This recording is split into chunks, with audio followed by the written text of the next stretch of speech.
Hello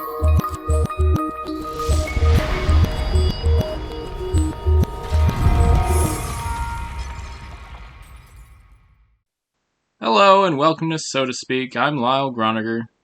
And I'm Josh Weinberg. And today we're delving into another filmography.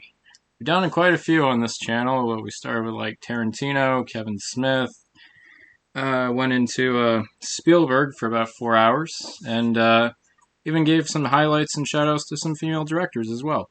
But today we're going to talk about a director who blossomed from the American boom, the indie boom of the 90s, and became one of our modern day auteurs. And the man of the hour is Wes Anderson.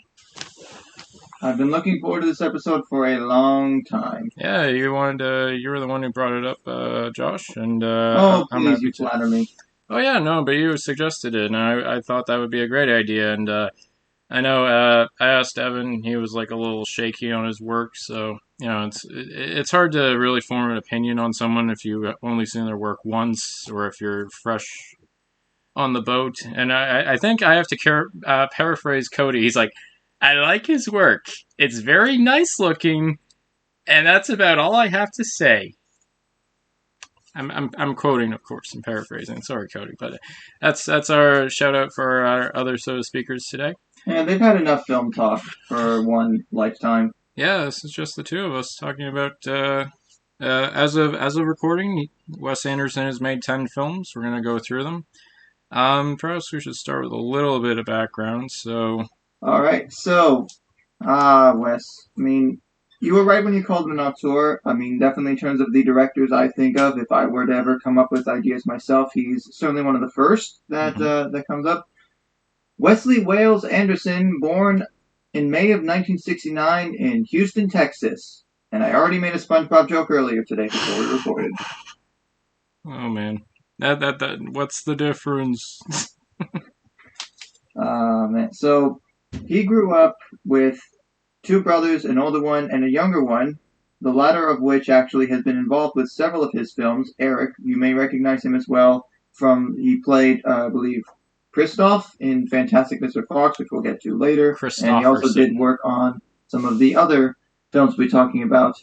When he was a young, kid initially doing films, he made silent films on his father's Super 8, which starred a bunch of it, which is siblings and friends. Though he did initially want to be a writer, and while attending the University of Texas at Austin, he worked part-time as a cinema projectionist, where he would meet Mr. Lightning McQueen himself, Owen Wilson, who was his roommate, and he was his roommate at the time. Yeah, that's crazy. That's how they got their start. A lot of people. Wow. God damn, you beat me to it. I had to make the joke. You beat me to it. I was gonna do the W voice. Oh wow! But yeah, it's crazy how tangential these two careers were. Like Owen Wilson and his brother Luke, got together with Wes Anderson. And right after graduating, they said, "Hey, let's make a movie, guys. Let's get our thoughts together. I'll plan out the script with Wes, and we'll go for broke. We'll make about a 13-14 minute short film, make it a proof of concept, and that little idea exploded into Bottle Rocket in 1996. What's funny? What's funny? We talked about in the Kevin Smith episode, which you can also check out. That initial short, it was very much the same as Clerks. It was black and white, had that same sort of indie feel to it, kind of blew up out of nowhere. But with Bottle Rocket, the feature, you get the expectations from the short film. They're a lot more realized, and the characters themselves get a lot more fleshed out. No, naturally, yeah. The limitations that you have with a short film are definitely not present in this one. Because, I just saw this and the short this morning, and it's funny when they show the bookstore robbery scene. It's just the guy taps on the window, and then all you hear is a cut to black. Scream! Wow, guys, we really robbed that bookstore. I tell you what. But it's cute, and what really what works with Bottle Rocket for me is that I really love the camaraderie between the brothers, the Wilsons. Absolutely. Between Owen and Luke. Because I often forget every time I look at this movie, this is basically their debut. This is all three of their debuts. And yeah, they really went for broke because I remember I saw an interview where Luke said, I didn't have any ideas after we made Bottle Rocket. I had a feeling this would be the only time I'd ever act. So He there's does a really great job, like sort of conveying. I mean, the character of Anthony is someone that obviously has a lot of stuff they've had to process. Having just come out of some sort of mental retreat and wanting to get their lives back on track. And I think we've all had friends or known friends like Dignan. yeah, They are very set in their ways about what they want to do. I mean, to the point where he literally has their entire the next 50 years planned out in that book on the 75 bus. years. Yeah. 75 years, excuse me. Like that's how intense he is. But I think over the course of the film, you in terms of us and the people and the audience watching, but also like the other characters realize like Dignan's dead serious on like planning all these heists and like that's how he intends to get by for the rest of his life. And for someone like Anthony that's never really had to do anything that serious with his life, he's sort of realizing through these events that maybe he doesn't have everything all figured out, and maybe he wants to actually take the time to do that. Yeah, it's a good little buddy film. It's a nice little road film as well. I really, speaking of the mental asylum, well, it's not even really an asylum. It's just like a retreat where you can volunteer your time. And Dignan's just standing out in the background, just kind of like signaling him. It's like, God, fly the coop, and Yeah, that sort of stuff. Anthony just flings like a rope of blankets down. But then like the counselor's just there like, well, what's going on there, son? And it's like, oh, my friend, he thinks I'm being held against my will, so I'm kind of humoring him.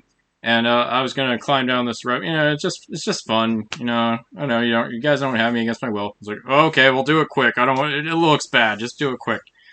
So it's like you can tell Anthony definitely humors Dignan along the way because Dignan has like a lot of these like large grand scheme ideas which don't always go according to plan. I mean, on top of everything, this is on top of a road trip movie. It's also a heist film where they're trying to get money or some items for a James Caan's character, and James Caan is just having the Oh time of my his god, he life. steals the show as far as I'm concerned. He's having a good time with this. And I like that Everything, because everything. you see a lot of like director debuts, and it's really rare that like a star, especially from like golden age of Hollywood, just coming in and just being like, "Hey there, guys, I'm just gonna tell me what to do. I'll do it, and I'll help your film get a little bit more wider release just based on my star power alone."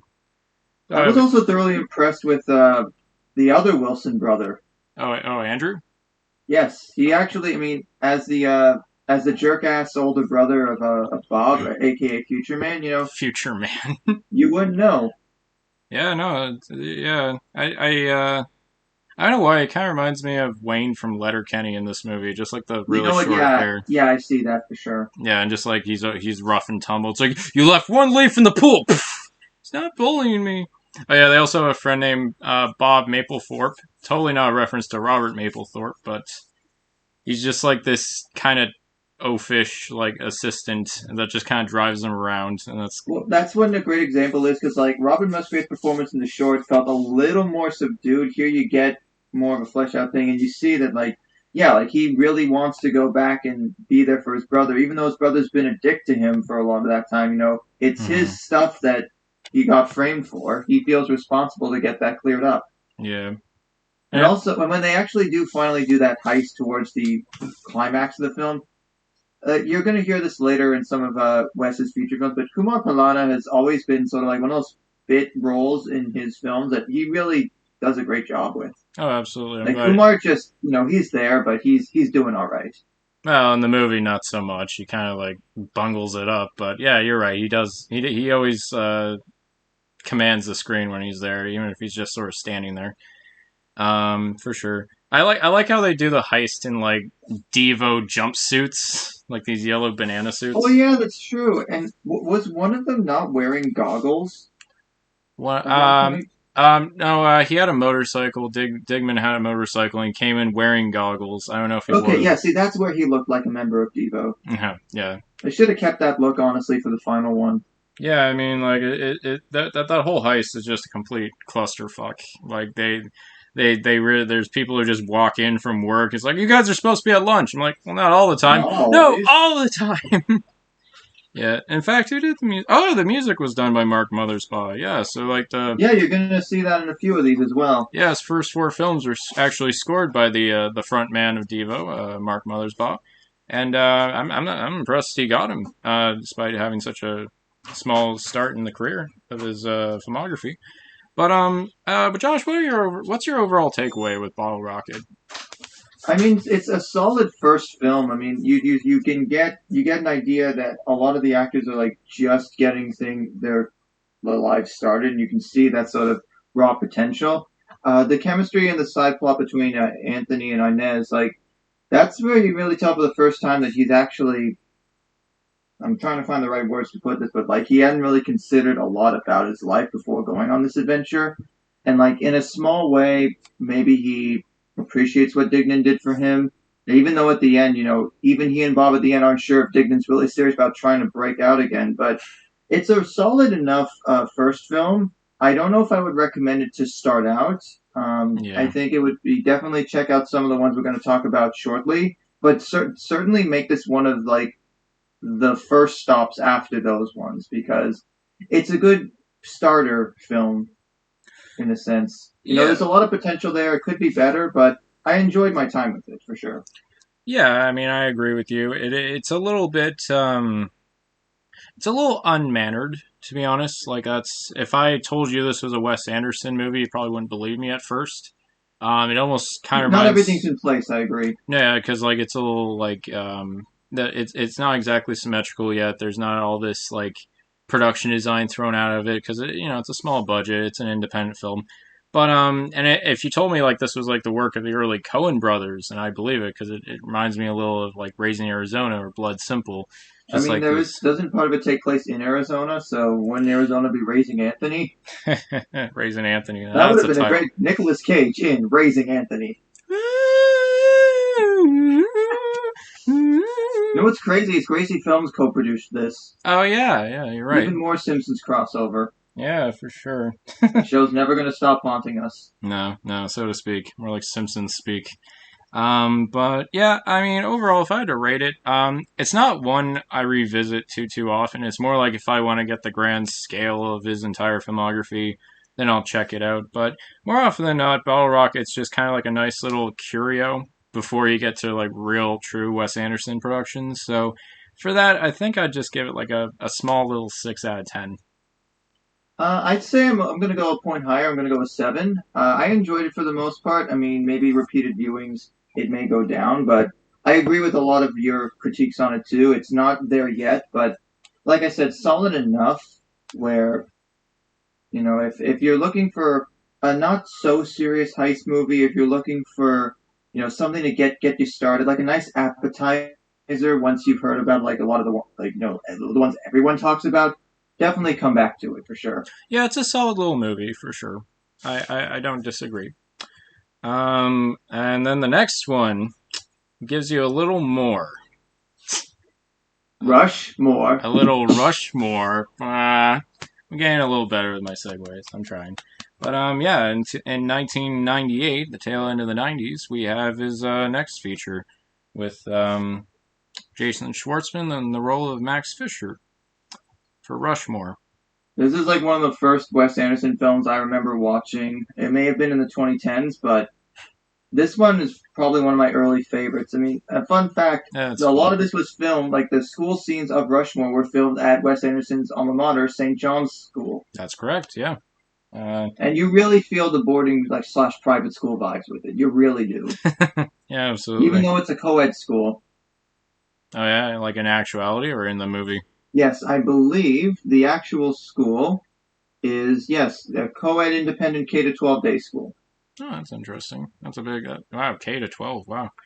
Nice. So I guess we should probably break into the story. Basically, you have this, I don't really want to call him an overachiever, but you have this, this kid named Max Fisher who really excels at extracurriculars, and yet he's very bad at actual school itself. He doesn't get good grades, and he wants to be like he wants to be like a big man. He wants to really be successful, but in actual academics, he just flounders.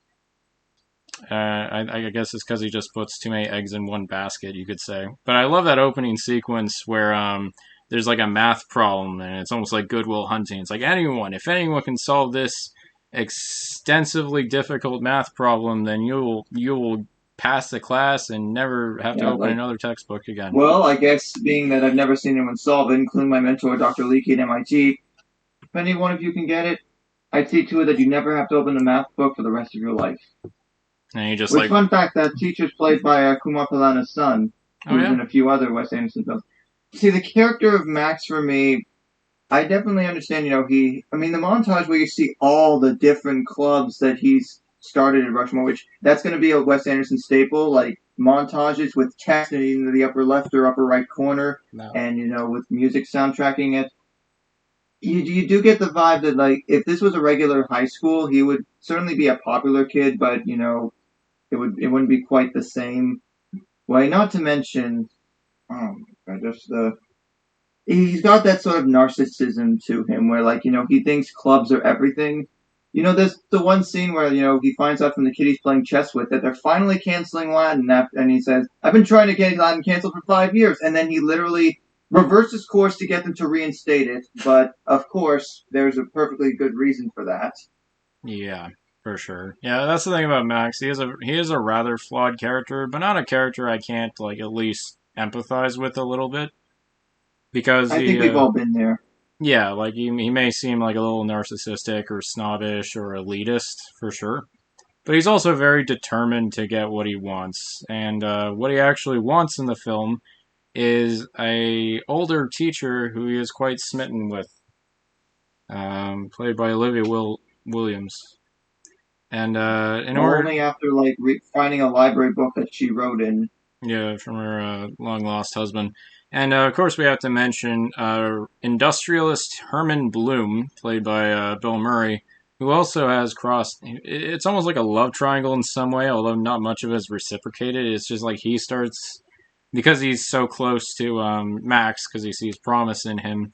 He eventually, comes across the teacher, Rosemary Cross, and they start having feelings, and Max gets jealous, and what ends up happening is this big awful cat and mouse game where they're trying to one up each other by how much they can get back at each other for like interfering with the love life that they want so badly. Because I think they're both kind of unfulfilled in some way. I mean, Herman's definitely not a happy guy per se, even though he has practically everything you'd want. But yeah, no, I really liked Rushmore. It's a little bit more it's a bit more than Bottle Rocket, but it's not quite so much as his other projects. It still remains rather grounded. It still remains like pretty tightly directed, but you can tell like his style's not quite there, but you can definitely hear like traces. We're like right close to like full on Wes Anderson with like the harpsichord score and the Yeah, montages, as you that said. opening song, it definitely felt like very, Bling, very bling, fitting. bling, bling. Yeah, and I love how it's almost like a parody of like movies that follow precocious kids through school. Like you think, oh, he's such a genius. I'm like, no, he's not, but he's trying. So it's like it almost reminds me of Brick in a way because they talk in a manner that all the kids talk in a manner that's a lot more mature than like we'd probably see if we saw kids in the school today. But like there's like this like poeticism to the way like Max talks or like the way he like conducts a huge audience or something. Like he would have what it takes if he like overcame a few of his like issues. As you could say. It I shows. love the dynamic between Max and Dirk.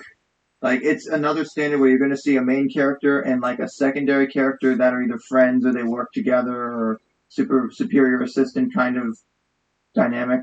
Oh yeah, yeah. That kid was Dennis the Menace in the live action Which movie. is kind of a weird pivot, interesting. I guess, well, I guess Dennis did reform. Dennis became less of a menace. He grew up.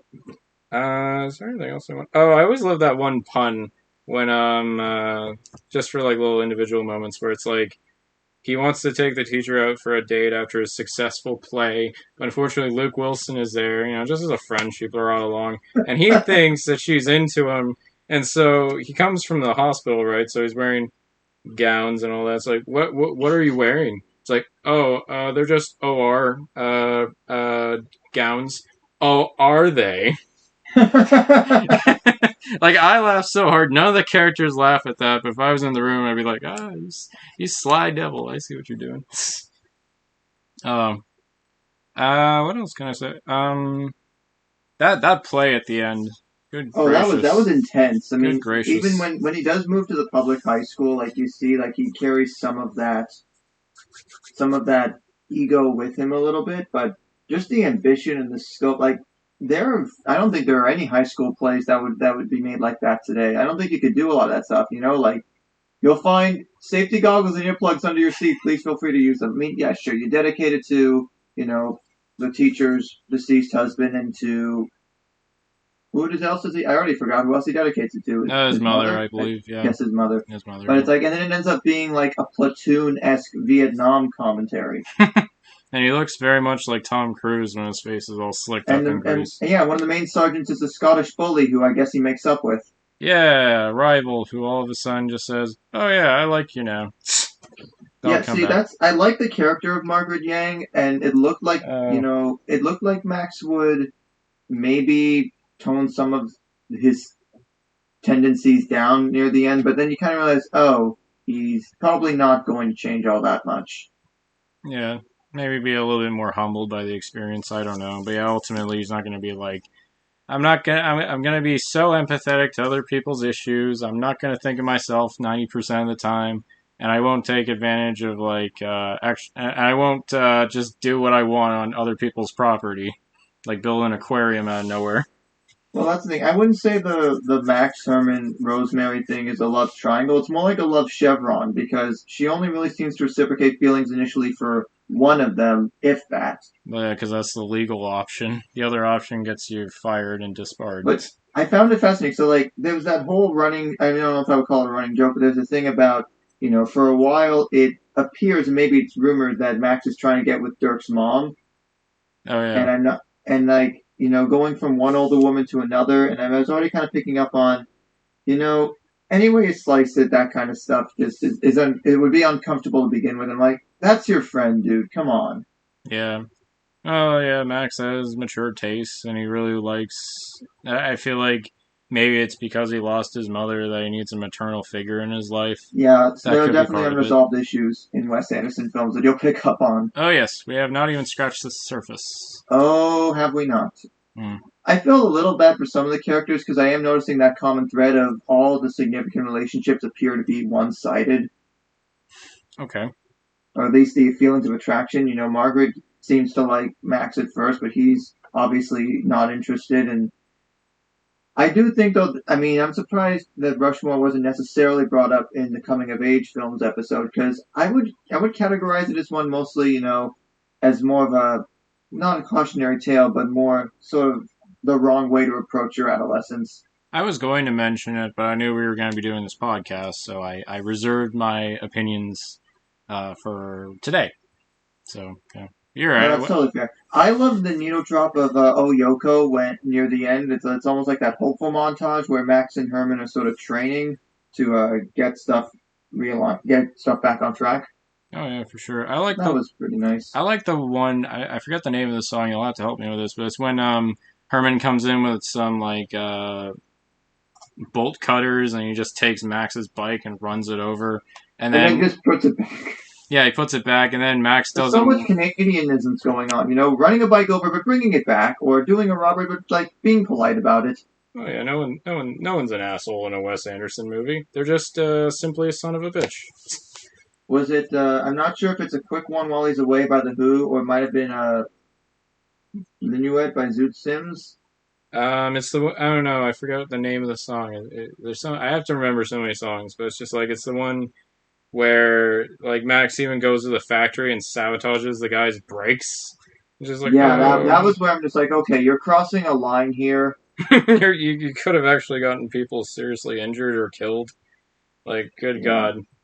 Yeah, but that's a real testament to Jason Schwartzman as an actor because like anyone else probably would have made Max like terribly unlikable, but with him, there's like a little layer of tenderness underneath and a little vulnerability and a little bit of like lonerism that makes him a little bit more palatable than otherwise he could have been. Because he could have been like, I don't know, Waldo from like the Little Rascals or something, like just like this total snob that would be very one Oh dimensional. God, now I'm picturing it.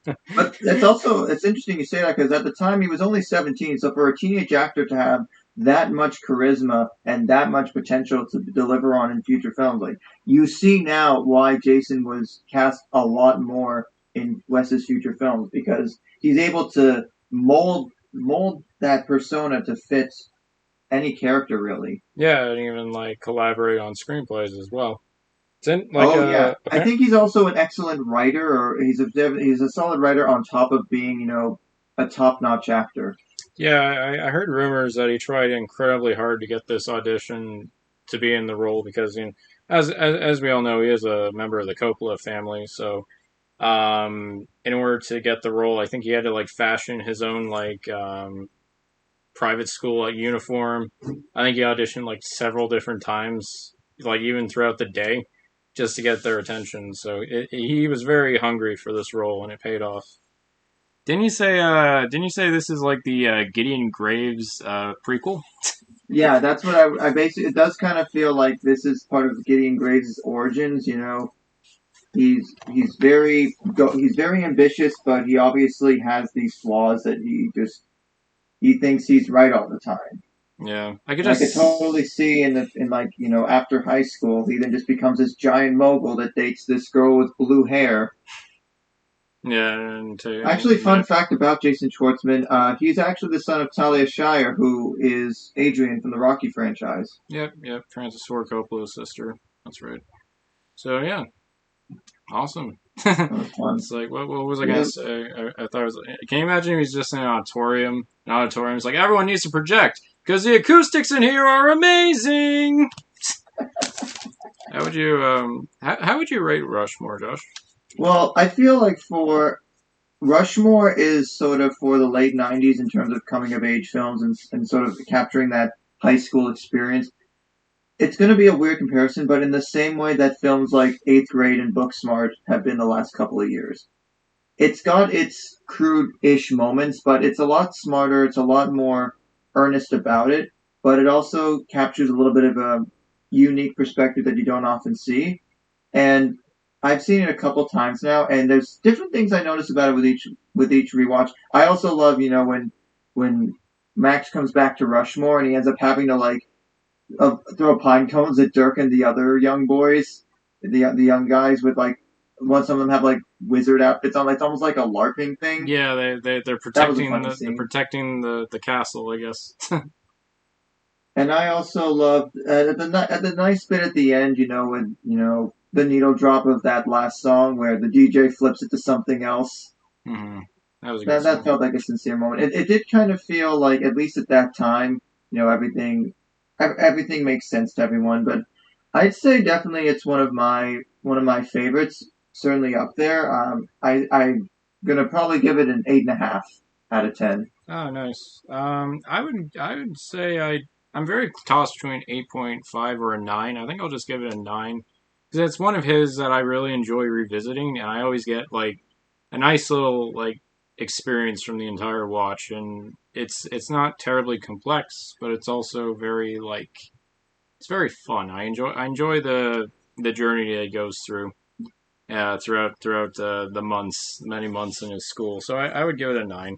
It's not I'll say it was torn between those ratings too, actually, just because like for as compelling as it is, the lengths with which he goes to try and get Mrs. Cross's affection is just after a certain point, it just becomes way too distracting to ignore. Oh, it gets eerie. Yeah, he definitely does a lot of Yeah, like manipulative it's stuff. that's why I'm saying the Gideon Grace parallels because like he goes to like he fakes getting hit by a car at the end. Like no, just just move on to someone your age for God's sake, please. But that's his character flaw. Yeah, but I enjoy Bill Murray in this too. Yeah, We'll be. Bill Murray especially. You're gonna see it a few more times. I think Bill Murray really got a second wind when he started being in Oh, Wes absolutely. Anderson's films, I will talk because about he that for went from sure. being a Ghostbuster to being this, Grump, really, uh, grumpy old he's got man. a lot of depth to him. Yeah, but no, yeah, for sure. I'll talk about that in the next movie. He has a lead role in a little while. But for now, we have to talk about a certain family matter. Did he do that? Oh, Oh no, wait, no, it's a different one. It's a good one. yeah, the Royal Tenenbaums from Oh, 2001. we got a lot to talk about on this one. Oh God, I don't even know where to start. that, About how about at the beginning? that works. For the Royal Tenenbaums, so like a few years later, his first film of the 2000s, probably his most industrious year, or his most industrious decade for sure. We have basically this family drama about, good lord. So there's three children. These are Each of them are incredibly gifted at their own skill. You have Chaz, who's a very efficient businessman at an incredibly young age. You have Margot, who's very passionate about playwriting and the theater, and you have Richie, who's a very gifted tennis player. And so you have their mother, Evelyn, or Ethelyn, sorry, I always say Evelyn, it's Ethelyn. And she's very supportive of all three of them. She treats them all like they're geniuses and incredibly gifted. But then you have their father, Royal Tenenbaum, who just. It's the perfect example of anyone can be a father, but not everyone can be a dad. Because he basically betrays them a lot of the time. He's not always supportive. He always says the wrong thing at the wrong time. And he does a few shifty, underhanded things that eventually kind of harms them emotionally over time. And about, I don't know how long the difference is. Is it 22 years 22 later. years? I knew it was over 20 years. 22 years later, the story takes place where Royal comes back into their lives. Basically, all three of them kind of convene back in their childhood home, and they're trying to kind of pick up the pieces. Well, Royal especially is kind of trying to pick up the pieces of this family. Sometimes out of like personal gain, sometimes out of selfish gain, but it's ultimately about him and his family. I know that's very complicated. There's a lot of other characters that play, but that's like me boiling it down to the smallest essence. The way I look at this movie is I imagine like you take like a childhood book from your younger days, like say like Ginger Pie for example or something like that, and you pick it up, you read it through when you're younger, you put it down for like 20 years, and you pick it up, and the characters in the book have aged as much as you have. So it's like, let's say, oh, we got that mean old Royal Tenenbaum. He's not going to bother us anymore. He's just a bad guy. And then, like, years later, it's like, oh, he really doesn't want to be like that anymore. What do you want to discuss first? It's hard to not talk about the Royal Tenenbaums without talking about the iconography of New York City. That is as much a part of the film as the Tenenbaum family structure itself. I Yeah. mean, you see a lot of you see parts of Central Park. You see the parts where like Royal and Ari and Uzi, who are Chaz's twin sons. They look like twins because they have the same hairstyle and wear the same tracksuits. But the scene where they're riding on the garbage truck, like that's amazing. It almost doesn't look like it was green screen, but it's hard to tell. I don't think it was, because they do it again later. I'm pretty sure it wasn't. The parts where they're practicing, they're swimming at the Y, or they're practicing basketball or tennis or whatever later on. You see, it's almost like a love letter to New York City itself, which, given the influence that would have on any director, let alone Wes, it makes sense. It's a great fit for this backdrop. It's a different side of New York City that you don't necessarily see a lot. Although I will say, I don't want to sit in a gypsy cab. Those look rather rough around the edges. Even And the the fact that they are the only ones they seem to be able to hail. I know, and then you go on the bus and it's all painted with graffiti. Everything's just kind of run down outside of the Tannenbaum house, except for the house itself. God, I know it actually exists. It's a real house up in Harlem, and I wish I could just like take an entire tour through Well, that next house. road trip. Next road trip. Evan, take me to the house from Royal Tenenbaums. It's probably No, not it's like open. you, Evan, and Cody go around New York City and try and like find all the specific locations for certain films. Yeah, and I know he wants to do that for California for sure. But yeah, it'd be nice to see that house. It's not necessary, but I just like it so much. Now, Um, it's especially with like the different children sort of processing the parent separation and the whole pressure of. I really liked the sort of commentary that at least I got from it about being a young child that has this huge degree of fame thrust onto you, not really prepared for it, not really knowing how to deal with it, and then also having to rebuild your life around it afterwards. Especially in the age of stuff like TikTok, like that would fuck anyone up.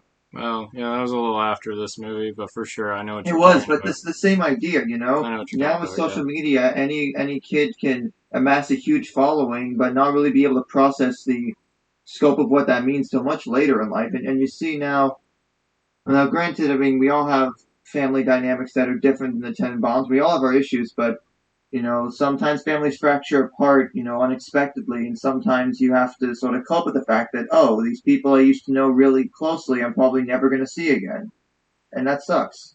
Yeah, I mean, they all have their individual baggage. I mean, Margot's rather distant, and she has depression, and Oh, we'll get back to Margot and Richie soon. yeah, and Richie had a mental breakdown, and when he was playing a major game, and he's been off abroad on the ocean, going around the world trying to find himself.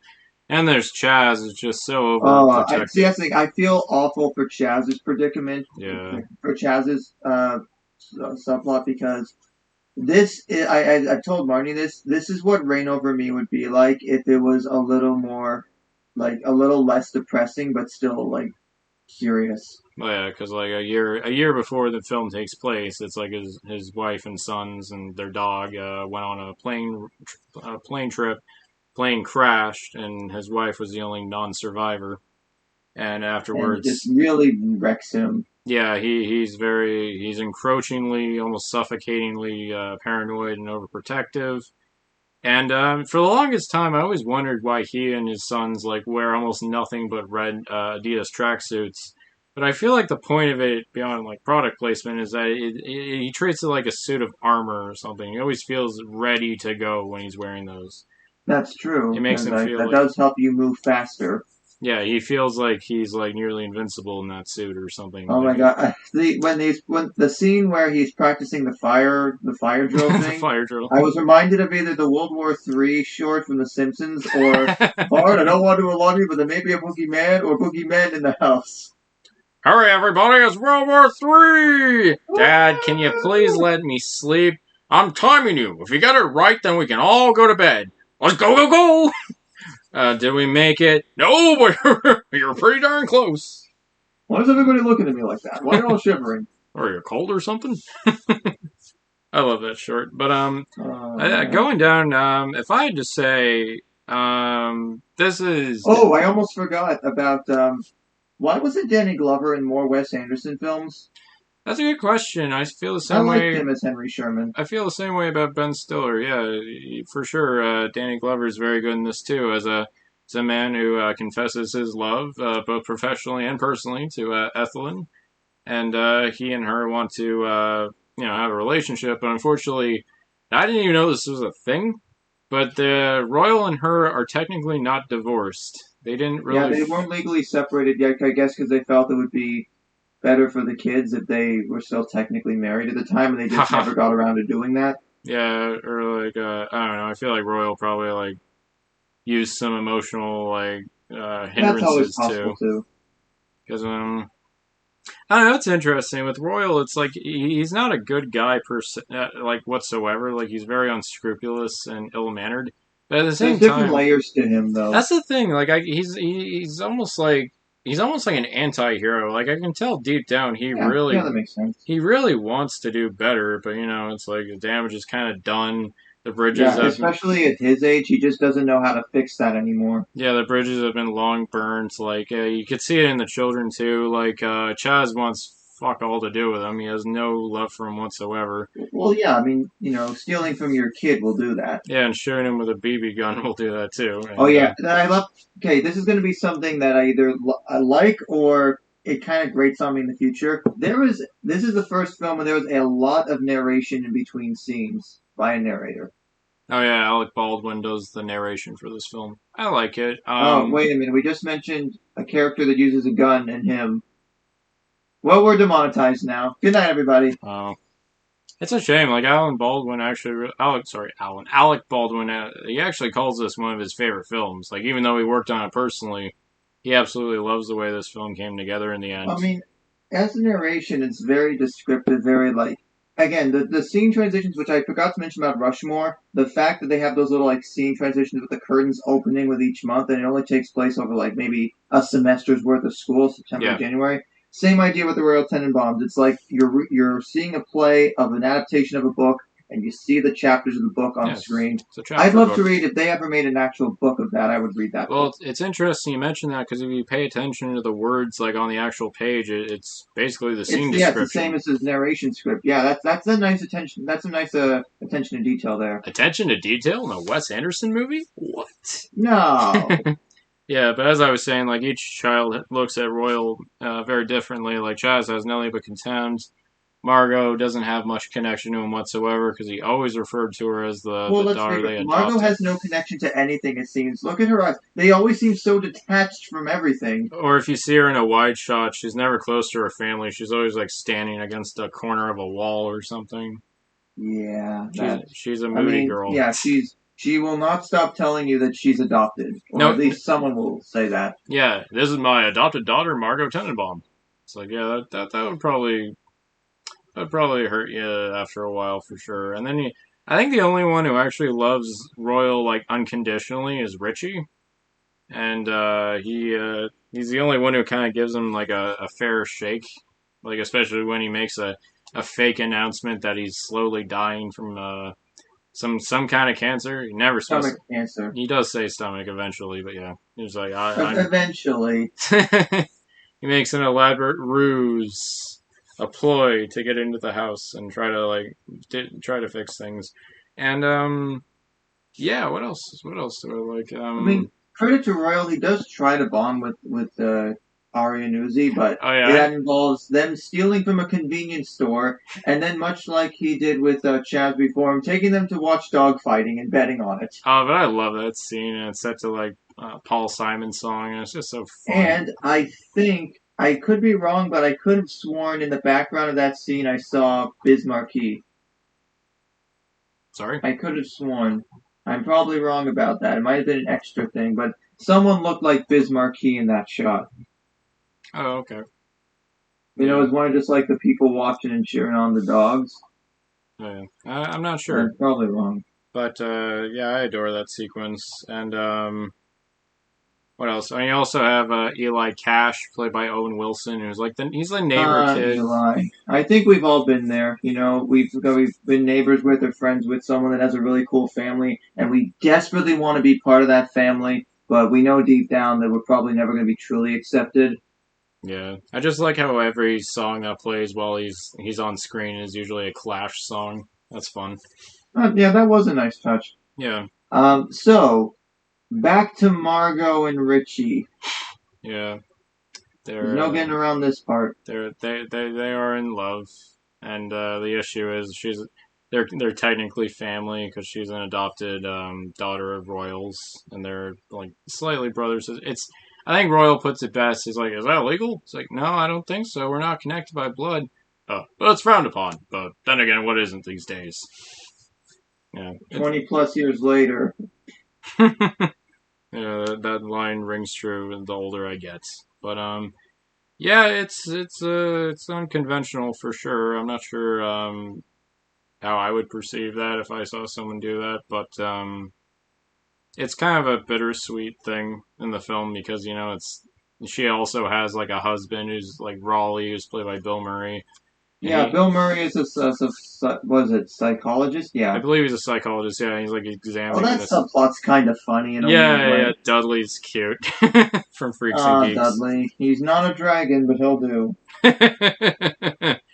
I That's so bizarre, though. It's like a I'm uniquely colorblind. specific condition just localized to that person. Like, what's going on here? Whatever the name of Dudley's condition is. Whatever the name of Dudley's condition is, at this time of day, in this time of year, in this part of the country, localized entirely within this patient. Yes. May I see it? No. I'm colorblind. Yes, I'm afraid you are. So do you want to like do some experiments on me or something? No, Dudley. Oh god, that leads into that scene where Richie just can't Oh, cope. the Elliott Smith song. That's like a really well done. I don't know if it was one take or not, but just like the sequence of taking the headband off, shaving all the hair, shaving the face, and then taking the wrist, and just it almost looks like it's ribbons going down his wrist, but like it's so hauntingly beautiful in a way. As dark as that sounds, it was very well done. But Yeah, then of course you just see cut to Dudley opening the door. His mouth opens like he's gonna say something, but then hard cut to the hospital. yeah, it's set to Neil in the hay, which is really sad because just 2 years later, Elliot Smith would take his own life too. It's a very eerie scene, and not only in context, but like when you every time I think of Elliot Smith, I think of that scene. I was also sort of I mean I could understand in a way. Margot's predicament I think is the most maybe heartbreaking to say, like, when you're a young artist and you succeed early in life, but then you don't find much else that satisfies you, so you throw yourself into any and all relationships under the sun, Yeah, I and do. that I still love doesn't that. satisfy. I love that montage set to Ramones, like Jody is a punk, and she's just like going Oh, yeah. all around the I world. listened to that record actually a few weeks ago, and I heard like I really liked Judy as a punk, and then I heard it in the movie, and like that's actually a great choice. It wasn't just one of the standard Ramones songs you'd use like Blitzkrieg Bop or I don't know, Sheena's a punk rocker, Teenage Rockaway Beach, Lobotomy. Teenage Yeah, Lobotomy. yeah, all the main ones you always hear a billion times on the radio. But yeah, it's a good choice, and I just love how they hired a private detective to find every single thing she did in that long gap where they didn't know where she went. And That's another thing, actually. Like Margot being adopted, that apparently like stuck with her so much to the point where she ran away to go live at the MoMA with Richie for a couple weeks, and the fact that you could just do that. I don't care if it's a fictional universe. That's kind of amazing in a weird way. yeah, or that she actually managed to find her biological family and end up losing one of her fingers as a result. Yeah, next time on Breaking Amish. Yeah. And it was Missouri, but same idea. I wonder though if Margot and Richie had any interesting nights at the museum. Maybe with a Yeah, certain guard that happened to look a little bit Chaz. like adult Chaz. That's a good connection. Oh, and yeah, Owen Wilson's in that too. Holy shit. And he also wears a similar looking outfit. Oh my God, is Eli reincarnated? What's his name? God, um, the Night at the Museum 4, directed by Wes Anderson. there you go. There you I'd love go. that actually. That'd be neat. Those would be some really neat shots. Which anytime there's a shot, by the way, up a staircase descending, then you get like a picture of the space in between. I love those kinds of shots. Oh, like the dollhouse sequences. Anything like that. Yeah, no, he does that a lot. And yeah, I'd say of all his films, like this is the one I've definitely rewatched the most. Oh, before we forget, Pagoda. Just Pagoda, yeah. Pagoda. He steals the show. Yeah, you son of He's a just there in bitch! the background. Ugh. Ah! That is the last time you stick a knife in me. Or the scene where they're in It the. was funny though because he was making up the story where Pagoda actually did do that, and then he did in real life. Yeah. Oh, wait, was that a made up story? I couldn't tell. It was, I think, a made up story as to like how something happened. I can't tell with the Royal. I don't know. Like, I like a I lot mean, of. hey, we'll never be royal. No. I mean, I like a few. Royal. Royal. You can call him an asshole, but he's really just the son of a bitch. Uh, I Yeah. think at the end though, it's like I do appreciate the arc of him. Like he finally, it feels like he does make Uh, peace with everybody near the end, it's and a that wonderful. year or so where like everything manages to work itself out. But then, Yeah, man. Yeah, no, I love the ending of this film. It hits me so hard every single time. I actually watched it today, and I still I still ended up crying at the end, Oh, even though I've seen it like 10, 15 times.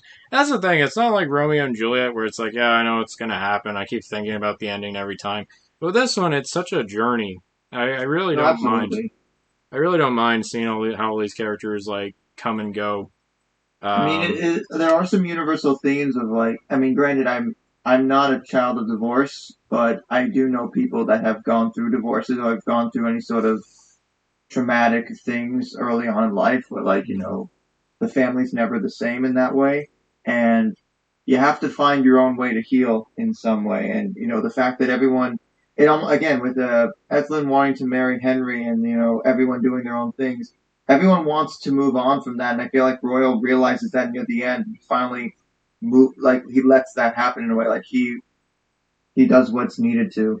yeah, I mean, it's kind of like Walter White, and yeah, he did a lot of terrible things, and there's not really much he can do, but he really does the best he can to fix the errors that he caused all throughout their lives. So, yeah, I do appreciate. I think Royal is definitely one of my favorite characters to think about, and he's definitely one of my favorite cinematic characters, and definitely like a great send off for Gene Hackman, who would later retire from acting shortly after this film.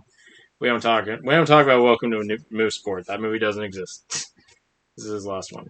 I But was impressed again that Gwyneth Paltrow. This is like only a few years after like Shakespeare in Love, oh yeah, and she's quite I good in think this this. might be some of her best work. I would agree. I would agree. It's pre Goop and it's pre Chris MCU Martin, and pre MCU. so pre everything basically. Yeah. Well, almost everything. Um. Yeah. Do you want to give your final assessments? Yeah. Well, we also forgot to mention the great casting decision to put Angelica Houston as Ethelyn, who she will show up a few more times Mm-hmm. in later movies. But you really do feel like she's wanted to move on from Royal for a long time, because especially when you're an older person and you've been in a long-term relationship, or you had been in one for a long time and you don't really know how to start over again at that age. I could relate to that in a way. Oh yeah, no, she's a great character. I do the same thing with this movie as I do every time I read Watchmen. I always put my perspective, like I always laser in on one character out of this massive cast, and I just see how they go about the entire story, and I pay especially close attention to them. I Um, wonder also if Richie was like a not so subtle nod to John McEnroe, it's possible, yeah.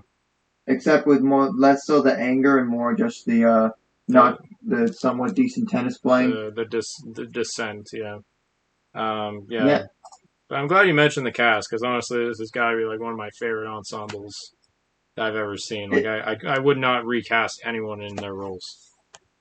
I think it's pretty spot on. Even the kids, the young versions of the three Tenenbaums and Ari and Uzi, they all do a great job. Though I joke that one or both of them look like a young Nick Jonas. Ari, they did It's the because look, fro. Nick Jonas as a teenager had that curly hair. Yeah, no, he I did was there, absolutely. man. I remember it. Oh, I was there too. I agree with you. Now, um, I mean, I got a rating for it, but it may surprise you despite all the critiques I gave. I'm listening. This is the only one that is getting a straight 10. I agree, Josh. This movie is a 10. Mutual agreement. And It's kind of fitting as well. No, no, sorry, I'll go ahead. I'll say my point after. oh, for sure. I know we're kind of early on in this filmography right now. We're almost like an hour into this, but I gotta say this out of all of his films, this is the one that I get the most emotional satisfaction, where I feel like all the pieces are in place and they work together so nicely.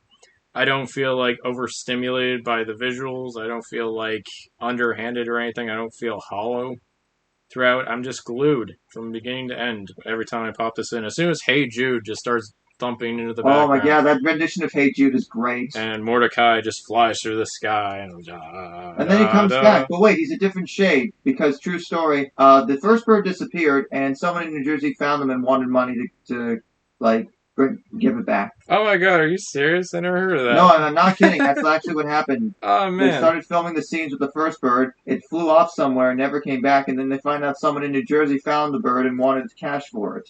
is that you, Mordecai? Oh Lord. Well, I'm glad we're on the same page then. Yeah.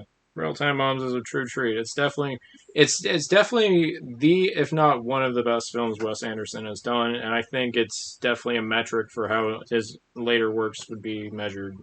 It's fascinating that this film came out at the tail end of 2001, given what Chaz's subplot is.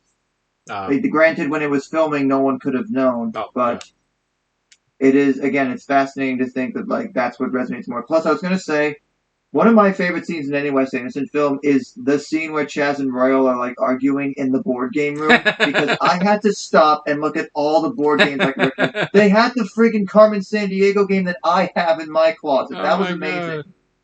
Oh, I haven't been in And they this had, room in like, years. sorry, Operation, some game in Hebrew. Oh my god. Yeah. Like, when you talk about scenes that you gotta, I love rewatching it solely so I can pause and see which ones I can recognize. Like, Marnie and I were trying to figure out, which ones we've actually heard of and which ones were just, like, older ones that maybe some cast or crew members had from their houses they just, like, put in for the shots. Mm-hmm. Yeah. That was a nice touch. And, uh, fun fact, all of Okay. Wes Anderson's films up through, I want to say Grand Budapest Hotel, are available on Blu-ray and DVD from the Criterion Collection. Not so subtle plug, but this would be one of the ones I would definitely consider getting if that's anywhere in your budget. I got mine for sure. I Maybe revisited. someday I'll start online. I revisited it so much that I just have to have a physical copy, and it's nice because I believe his brother Eric does all the designs for the covers Yes, for, he does great artistic work as well. Yeah, he does great stuff. not for all of them. Like he doesn't do the one for Moonrise Kingdom, but he does do a good chunk The of them. ones that he does, They're yeah. just so nice. It looks like the artwork that Richie does. He did not evolve as a painter. We should. Well, yeah, that was also that was another thing. I'm like, I really love this. I mean, it's near perfect, but Mhm. just the fact that like Richie can only paint one subject, it's like that's where I also kind of see like it's like with Max, he can't let go of that thing with the guy from Bottle Rocket. I already forgot Dignan. his name. Dignan. Dignan. He Uh, can't let go of the heist idea. Richie, he can't let go of Margot. oh, we want to talk about characters who can't let go. Well, we're Um, gonna have to dive 20,000. Well, not 20,000. It's probably copyrighted, but we're gonna have to go down under the water. That is. with the Life Aquatic with Steve Zissou from 2004. Uh, this is the one film out of all of them. I remember when I first watched this, I vehemently disliked it, and then I rewatched it for this podcast, and I really dug it the second time around. I don't know if you feel the same way. I don't know how many times you've seen it, but I think I've seen it once or twice okay. so far. So we're in the same It's boat. it's definitely solid. Now you'll notice at this point that fun fact: Owen Wilson co-wrote the first three Wes Anderson films that we've talked about: Oh, Bottle all of them, Rocket, huh? Rushmore, and the Royal Tenenbaums. Yes. And if I recall correctly, the Royal Tenenbaums is the last time Owen Wilson co-writes a movie. I think you're correct, because this one, I believe, is co-written by Noah Baumbach. And again, I like the Meyerowitz stories. I quite like this. Okay, awesome. That's good. So, okay, yeah, it was Noah Baumbach. Good. I want to get my facts straight. So, where do we begin with this? So, Steve Zissou, or fictional Jacques Cousteau, if you will, is an So ocean. Jack Zissou or Jack Custard. I don't know. Jack Custard. Yes, Bill Murray plays an oceanographer who pioneered a lot of great things. Is deeply in love with the sea, at least throughout most of his career. He has a little expedition with his best friend, and his best friend on the expedition, while they're filming, happens to get eaten by a jaguar shark. And Jaguar. Jaguar. A 90s video game reference. I am sorry, but anyways, so yeah, his friend is killed, and he returns his findings to his scientific community, and they all think it's like, oh, this thing doesn't exist. You're crazy. Why are we giving you more money? Your last few films have bombed. You're failing, Steve Zissou. And it's just like, all right, I'm gonna go get that son of a bitch jaguar shark, and I'm gonna exact revenge for my friend. I will avenge my friend from the jaguar shark. That's in it. That's the initial Esteban. one. I avenged you. Esteban, that's his name. Thank you. And from there, Yes. we follow his delightful crew that are not fully qualified to be on this ship, but hey, they're all good. Damn it, they're gonna make the best of it. Yeah, and then that and a bunch of unarmed interns. And as well as Owen Wilson, who plays a young man who believes that Steve Zissou is his father, from like letters that he received and from what stories and that his mother told him before she passed, as well as I don't remember her name, but Kate Blanchett's character, Jane who, Winslet Richardson. thank you, who wants to do a report on Zissou and his work. So from there, we have a long odyssey through uncharted water where Steve Zissou has to find like the meaning behind his hunt. He is trying to convince everybody on board that despite the fact they don't have a lot of fuel and they don't have a lot of resources or support, that this expedition is worthwhile, as well as trying to get it all on tape. And there's just it's the first film of his that I feel really relishes in the artificiality, the dollhouse design of the ship, the Belafonte, and the all these sea creatures are animated courtesy of Henry Selick, who you know from Nightmare Before Christmas and James and the Giant Peach. Not the first time we're going to talk about Roald Dahl in this podcast, but we'll carry on with that Oh later. man, yeah, that's so fun actually. Just like that whole set design thing, like it's at this point it's the closest it gets to like feeling like it's an animated film, but when that's properly animated, oh boy. Yeah, it's great, and it's when I feel like he really takes full control of the design of everything, and I commend that because shooting on water, any film will struggle with that. So he really wanted to take a chance with this, and it's a really good showcase of Bill Murray's like acting as like a leading man. Like you have this in Lost in Translation, where he just I was plays. gonna say they came out around the same time. They did, and it's a good example of him like kind of unpeeling because you know the way I see it, I think I have a theory as to why he really likes working with Wes Anderson is that he really for the longest time like throughout the 80s and even some of the 90s you have like act directors who say hey Bill Murray can you come on set and be Bill Murray for a while, and it's like oh okay I'll try to be funny, and it must be exhausting for him because there's so much expectation being in all these high profile projects. But with these little indie movies they started off with Wes Anderson, he probably felt like this guy's actually giving me characters. He's actually giving me roles that are a little outside of my maybe even my comfort zone. Like he's actually kind of challenging me in a way where I don't have to be like cracking wise all the time and trying to be the comedian all the damn time. I can be kind of Which like is good because we all want to forget Osmosis Jones was a thing. oh god, yeah.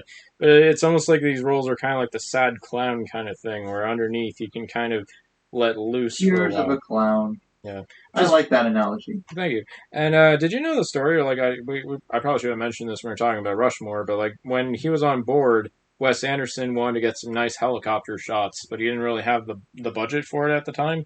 So Bill Murray wrote him a check to cover all those like all the payments for like getting a helicopter and all the insurance. But Wes Anderson didn't file a check because he ended up getting it his own way, and he didn't want to take money from his star, I guess. But that Well, must that's humble at least. it's very humble, but it shows that Bill Murray really saw a lot of potential in Wes Anderson in a way that similar to his character in Rushmore when he saw it in Max. But back to Steve Zissou. Sorry, that was a side tangent. But yeah, what I really like about this film going into it the second time is I really like the way it just gels. Like it has like this awkwardness to it. It has like a bit of an opaqueness where it's not really there's not a lot of forward fulcrum in the plot. They're mostly kind of drifting, trying encountering obstacles as they go, and I really like the character dynamics the second time around, especially Willem Dafoe. I enjoyed him a lot Yes, as Willem as Dafoe. a He manages to make something not a meme. yes, because like you know when I was younger when I watched this, I was more familiar with him because of his villainous Of roles. course, of Like course. and of course Spider-Man being the first thing I see from him, right? So and then of course there's like Platoon and all that. I'm more used to him being like a really hardened guy, but in this he's like almost a parody of himself, where he's like this German who actually feels like With the hats, that orange hat sells it for me. where he has like this little vulnerability because he treats Zissou and Esteban as like father figures, and he wants to protect at all costs. He sees Owen Wilson's character as like a deterrent from that, so he's very antagonistic at first. And until Owen Wilson just slaps him in the face, like, "Why did you do that?" And then even their bond kind of grows over time. It's really nice. Like, and I don't think I've ever seen a movie that makes the color cyan so prominent. You know, like the jumpsuits, the sea, the ship itself. Like, there's just so much nice light blue. It's nice turquoise Well, color. I think I remember there was a Tumblr that I think I sent you the link to yesterday, actually. But Oh yeah. it is fascinating to look at certain scenes in this film and a lot Oh of yeah. Wes's films, and just try and think of what the hypothetical color swap would Oh be. yeah, the color schemes. Yeah, yeah, for sure. Because like I think more so than any other director I really know. I mean, like most films, they try to make it a bit more authentic and realistic. But with Wes Anderson, he uses a very deliberate color palette for a lot of his films in a way that's a little limiting. It's a little unrealistic. Like you walk into a Wes Anderson room, it's like, God damn, there's a lot of yellow in this. But he does it in such a way that it feels like very pastel, very very like vibrant or even muted at times, but it's just like it's very noticeable when he uses color because most times you see films like someone will just kind of throw in like a color patch in post and they'll just be like, oh, it's fluorescence, it's very green, or oh, it's a angry scene, let's make it very red. But Well, here, to tack on to that, I like the idea of it's muted, but it's not washed out, and it's not overly or unnecessarily dark either, or too saturated. yeah, his films are very rarely dark, I will say, like in terms of visual clarity. What else can I say? It's very Like if they can make, here's the thing: if this is supposed to be a nod to and a parody of Jacques Cousteau and that whole sort of thing, yeah. like if they could make if they could make stuff like National Geographic documentaries like this appeal more to kids to get them interested in the undersea stuff, I'm sure that would be far more compelling than a remake of The Little Mermaid. Yeah, for sure. Yeah, and it's really nice. I love the end sequence with when they finally get to the submarine. Oh, I forgot to mention Jeff Goldblum's character. Oh What am I yes, doing? it's What am Jeff I doing? Goldblum being Jeff Goldblum. Yeah, back when that was starting to become a thing, like post '90s, where Jeff Goldblum would kind of be like, "Oh, hi there, I'm on set." Like I love the bit where they break into his above sea laboratory, his sea lab, steal all his stuff, and then later when they like save him from Filipino pirates, oh god, that Oh yeah, that gunfight sequence. sequence. It's like, yeah, I told you to get off my ship. He is indeed the captain now. Yeah, I'm the captain. I See, that's what Captain Phillips needed. Iggy Pop. Yes. Yes, it needed Tom Hanks taking charge. Yeah, but that's another thing I love about Wes Anderson movies. They become a lot more of a staple later on. All of his gunfights are incredibly stilted. Like it's just like stuff you would see in high school. You just see kids standing there, and they're just shooting, and it cuts to the can that does the reverse, and it's just them going bam, bam, bam, bam, bam, bam. None of them are really in cover. None of them look like they're in like a life or death scenario, and none of the bullets really seem to hit anything. They're always missing. And it's just always It's fascinating. It looks like it's improvised in that way. It looks like it's more out of self-defense than of actual than caring about accuracy or any of that. oh yeah, it looks incredibly like almost like intentionally like awkward and unrealistic, but Which is it's it's fun. interesting. It's like no one wants to use the guns, but they kind of have to, so they're just gonna do what they think that they're supposed to do. Yeah, no, that gun sequence, the whole shootout in Life Aquatic, that's gotta be my favorite scene in the movie in terms of how much it made me die laughing. But going back to Jeff Goldblum, I like the part where he finds like an espresso machine in the bar. He's like, "Hey, this is my espresso machine. What is this doing here? This was back in my C lab. Did someone how did this get here?" And Bud Cort, who's like the guy who's like trying to keep them all like legal and make sure you're not breaking any rules, he just gives up, drinks wine. He's like, "They fucking stole it, man." I Yeah, that was great. If you've ever seen Harold and Maude, Josh, I highly recommend it. think I've heard of that. Maybe I'll check it out Yeah, Bud sometime. Bud Cort's great in that movie, but and yeah, and then that leads into like the emotional core of the movie where they get in the sub and they go down and they find the jaguar shark, and he just kind of like stares into it and goes in. It almost goes existential because then everyone, literally almost everyone on the boat, is in this mini sub, just staring at this thing and taking it in and recording it and analyzing it. And like Steve's just like, after spending like weeks in sea trying to hunt it down, he doesn't even know what to do. He has no ammo or any dynamite left to use against it. And he just kind of stares at it in a futile manner and kind of wonders if he even remembers him, if any of this really mattered. Because I read this article that actually states that the jaguar shark is supposed to represent like ultimate sadness, where it's like you can try Would you say infinite sadness? and melancholy in the infinite sadness. Yes. Oh god, now I'm just imagining Zero playing as like the sub swimming through the ocean. Yeah. But it's or as they're storming the pirate island, trying to reclaim the hotel. It's like but what's funny is that or not funny, sorry. What's interesting is just like the sadness that Zissou is trying to overcome because he feels inadequate now. He feels like he's past his prime, that he doesn't have anything to look forward to in the future. He doesn't have like a family really. All he has is his boat and his equipment. By the way, he has way too much equipment. Just like this well, yeah, and overload also of stealing gadgets. from Alistair will do that. Yeah, so many helicopters and mini subs and features on the boat that really don't need to be there, but it's part of the ship, part of him. So it go wild, I guess. I But it's feel like just he could have just gone with like whatever the equivalent is of a Prius. that doesn't tread water. But yeah, no, I love that whole sequence and the way it's presented, and I can't even express in words just how beautiful it is when they all reach out and like hold him because it's the most comfort he's ever experienced in the entire film. And yeah, and then it leads into what am I missing here is the soundtrack with every Yes, single piece Sue of David. Jorge.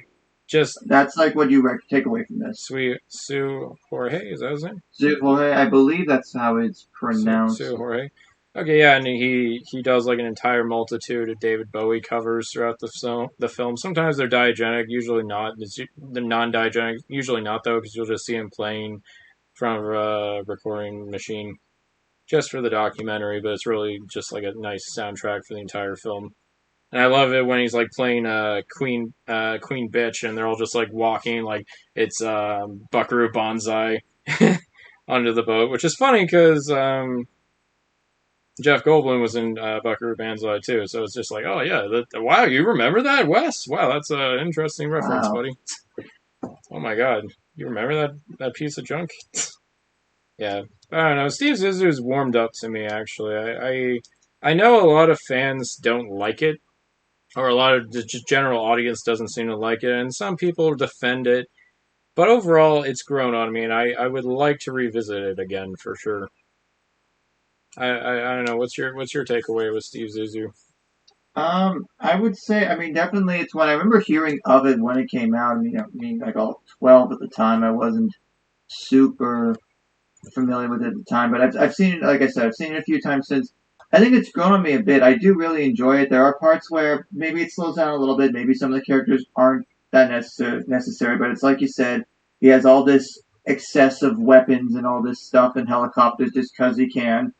Um, I think I'm probably going to stay with my initial ranking for it, which was I'm going to give it an 8. Okay. Yeah, I'm tossed between like giving it a 7.5 or an 8. I think I'll just go for now in my life. I'll go 7.5 just because I do feel the length. It's his Oh longest yeah, film. It's like it's nearly almost 2 hours, which is the longest of his filmography. it But is. considering some of the shorter ones feel almost as long, that's subjective. However, no, I do agree. If you get past the length or you cut a little bit of it down, that would probably bump it up to like an 8.5 for me. But I agree I that. will say this: this is what Strange Wilderness should have been. I agree with that. Actually, that's I don't know if we it's talked perfect. about it in the Happy Madison episode, but like I keep thinking, if Strange Wilderness were like this, I would enjoy it a lot more. Yeah. Yeah. And Strange Zissou-ness. Zissou. Yeah, because like you're right. There are like superfluous elements that are kind of just there just to be cute. is definitely Wes at like his most. I would say it's at his most playful, where he just has these Well, for quirky sure. I mean, ideas. what is essentially supposed to be like a take on Moby Dick and like to Cousteau, 20,000 Leagues Under the Sea, all this nautical stuff. Yeah, I mean, if it was influenced by Moby Dick, I'm like, well, then how come they're not blasting a Mastodon song from Leviathan? Because that's a Moby Dick concept album. there you I'd go. love that. There you go. That's the Josh I know. But moving on, because now we're almost at the halfway point in his career. Holy cow, this long and we're only halfway there? Yeah. Don't worry. These next few I don't have a whole lot to say, but I know that there's a few things I can kind of spit out there. Next up is Darjeeling Limited, 2007, AKA Brothers on a Train. aka the train one. Yeah. Uh, oh, this one is not very much liked by Wes Anderson fans, but I'll try my best to kind of talk about it at least. So it's three brothers played by Owen Wilson, Adrian Brody, and Jason Schwartzman. Cue the Brody Quest memes. Beep, beep, beep, beep, beep, beep, beep. Boom, boom, boom, boom, boom, boom. That song would be perfect for a Wes Anderson movie. I just want a montage of Wes Anderson clips set to Brody Quest. Or you can make it yourself. I could. I should stop being a lazy son of a bitch. So with the Darjeeling Limited, this one was one where I literally watched it for the first time today. For the preparation of this podcast? Yes, to prep for this. Oh, And it was thanks to you that I also watched the prologue, Hotel de Chevalier, oh yeah, we which should mention that. does set up one of the subplots of the brothers Jack, and it does tie into the actual film proper at certain points as well. Yeah, it's interesting when they made that short because they shot it very quickly. They shot it in one location, and they released it digitally. Actually, and it was one of the first shorts to do that. Got like 500,000 downloads within like a week, like less than a day or so. So it was getting like a lot of press for the time, and it was the short that made Natalie Portman swear off nudity on film.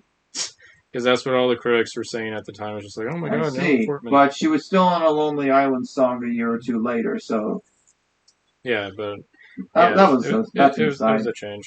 She definitely has the most to do in that short as opposed to the actual movie, and it's interesting, if not a little bit too like mopey, in my opinion. Yeah, I like the cinematography in that for sure It looks more good. than the actual. I mean, I know it's supposed to set up Jack's sort of arc in the proper movie, but I do agree it is a little too sad, a little too depressing. He picks up a bit more in the movie itself, so that's good. Nothing, but that last shot in Hotel Chevalier where they're looking out on the deck of the hotel out into Paris, and Yeah. you see across the other side, that's when I say that you get a lot more feeling of these world class cities from these films, sometimes than even being there, which I'm sure is a hot take, but as someone that doesn't like to travel much, I enjoy when I can get that out of a film. Oh, nice. Yeah, for sure. The cinematography all across the board with this one is really strong.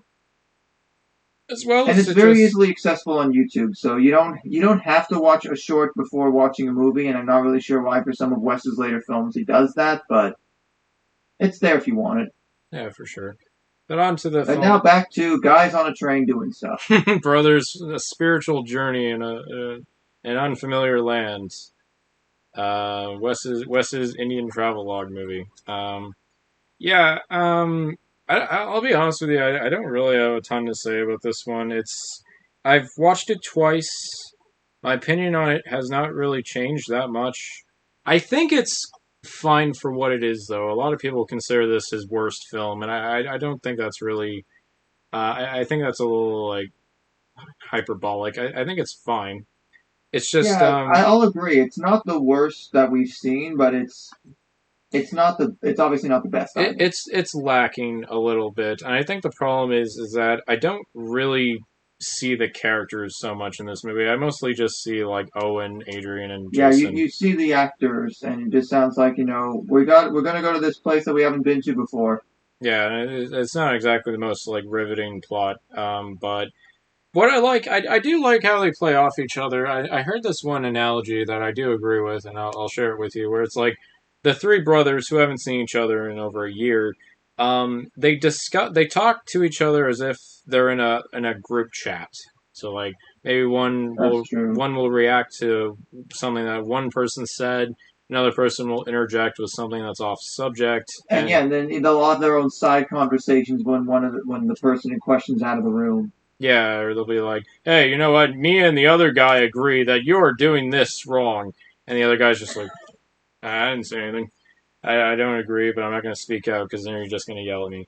Owen Wilson's character, he's just so goddamn He's very draconian. controlling. He's just so draconian. Like he basically is like, "All right, let's make a party rule that we don't do this, this, and this without this, this, and that." And he just keeps making these house rules as if he's like the commander of this train or whatever.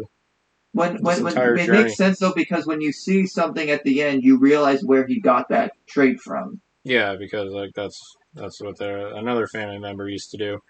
Yeah. Yeah, there's definitely elements here that work. I mean, like I understand each character's like hindrances emotionally. I mean, Owen Wilson's character himself, like, almost had like a near-death experience that he later in the movie admits to have done intentionally. Yes. So yeah, I mean, the whole thing is predicated on the fact that they lost their father in a freak accident, and they're all a little emotionally stunted and hurt by it, in much in the same way like Royal Tenenbaums, if like Royal accidentally ended up. Oh, I guess not. But like with this, it's just a bit more. These three need to spend time together, and they need to You work know out what? their I have an issues. idea. We remake this in New York City and call it the A Train Limited. There you go. Or is that no? I have to check actually because I'm not a huge public transportation guy, but I know there's MBTA for Massachusetts, TTC is Toronto. I don't know if A Train is a New York thing or not. But Yeah, no, it is. It's one of the trains. Okay, perfect, yeah, they're all named by letters. So yeah, you're right. perfect. Um, Yeah, but I will agree though. I don't know a lot about Francis as a character aside from his. I mean, I get like the whole like facial thing. There's that, and Peter, to his credit, I mean, he obviously is about to have a son, but yeah, because of this whole thing, he's not really with his wife when he should be.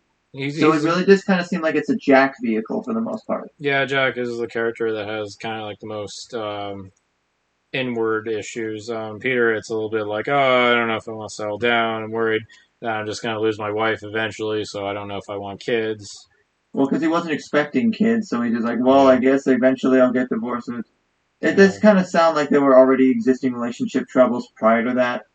yeah. I mean, that's probably not the end all be all of his issues with his wife, because when you see him in the flashback, he's not very emotionally available. But I did like those long panning shots when they're doing stuff going out from the compartments on the train to other parts of the train. yeah, I will say the train is a very excellent vehicle for Wes Anderson's style. The containment, the tracking, the way you go from room to room, almost like the dollhouse effect, that works very well here. I think it's definitely not a bad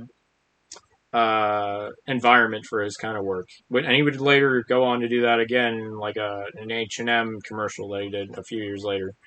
But uh, one thing I do like every time they miss the train and they have to chase after it, and there'd be a Yeah, nice, those whole the slow sequences are always fun. the slow motion, and they just have way too many of their late The father's bags. opening time they do it, that was kind of a blink and you miss it thing. Oh yeah, the Bill Murray one, Yeah, that was fun. Hey Bill Murray, good for you to come back. bye Bill Murray. Bye No, Bill just Murray. kidding. He's back near the end. A little bit he shows up again, but oh, but I do love the one that's supposed to be the big emotional punch, where Power Man by the Kinks is going glang glang glang down down down down down down down down. I think Yes, that's quickly becoming one of my favorite Kinks songs, Josh. So seeing that, Power Man. I I was see. And then 5,000 comes along, and then that's what it's like when worlds What's collide. collide? Are you ready to go? Are you ready to go? Yeah, I got you. We're both playing Tony Hawk. We played Tony Hawk Pro Skater 2. Yes, but yeah, Indeed. no, that's yeah. I mean, that's the thing. There's individual moments in this film that I like. It's just as a whole, I'm not incredibly invested in all of it. Largely because the trio, I don't find as interesting as say like the family from Royal Tenenbaums or even like the connection and Rushmore. I mean, you feel for Jack, especially when he actually seems to form a somewhat genuine connection with one of the stewardesses, Rita. Yeah, a little bit. Yeah, A I don't. little bit, but it's like you kind of get the feeling it's not going to last because he's clearly still thinking about his ex Yeah, I didn't really know what and the checking in deal. on her. I didn't really know what the deal with Rita is or I was, guess she's a stewardess and maybe actually has more ambitions, or maybe wants or something was more more. ambitious, but maybe she was dating the chief steward at the time. She was, and that guy who was also in one of the crew members in Life Aquatic. Oh yes, yes he was. I liked him. Like I know it comes off as a little antagonistic, but it's just like these fucking idiots are just constantly causing issues on the plane. Like Yeah, the they Americans. bring an asp onto the train. He has to like Yeah, handle it himself, or like they yeah. just go on like And a then Jack has to pepper spray the other two yeah. when they're fighting. Stop including me. Psst. You made me do this. You made me do this. Ah! And they break the glass. Yeah, yeah, I'd get kicked out too if I did that. But it all comes to a head when they encounter a village and they see like three small boys who get like washed up in the river and they try to save them. And Peter, he was the only one unable to save his, which Yeah, that was a little heartbreaking though. But that was the whole. That sequence was meant to try and draw them further together. yeah, together, yeah, and to him kind of like to gain like a bit more of appreciation would be like to have a son or something like that. Like I feel like that connection there, Yeah, and absolutely. And it brought them back to the scene the year prior where they had to literally they were racing to get to the funeral, but they had to pick up the dad's car and it wasn't ready yet, and they sort of had to realize like, okay, we're gonna have to leave part of him here. And I think that's when they finally let go of all of their dad's stuff because each of them had been holding on to different parts of him because they hadn't really properly gone through his belongings. yeah, it was too much. Yeah, just didn't get And around then to they it. finally let go at the end. Yeah, that was yeah, and that's where the Power Man sequence comes in. Yeah, that's definitely one of my favorite parts of the movie. And then like before they even leave the country, they still don't have all the baggage unleashed because they have to talk to their mother who's there as a as a missionary trying to help out. Yeah, working as a missionary at the foothills of the Himalayas. So they go all the way from India to Nepal. You know, like you do. But yeah, that sequence like with the mom, it's like I It don't felt like it was just like thrown in there at the end. I don't like what she did to them, but at the same time, I can feel like she's just as hurt as they are, but she needs to live her own life. And it's Yeah, that like thing. she's moved on. It's like when you the older you get as an adult, you realize that your parents are people too. They have their own I things. couldn't agree more, honestly. I've learned that especially in the last like couple of years, even before the pandemic. But like once you get to your mid late 20s, you know your parents start to have their own lives outside of you, and you start to want to have more of your own. Yeah, like the independence is there, and you start to realize that when you get older and when you start having kids, it's like, so this is what my parents feel when I was Yeah, around. that whole perspective shift is really something. Yeah, which is so it's like when she sees that her kids are still not quite adjusted, they're not on their own, they're struggling as much as they can.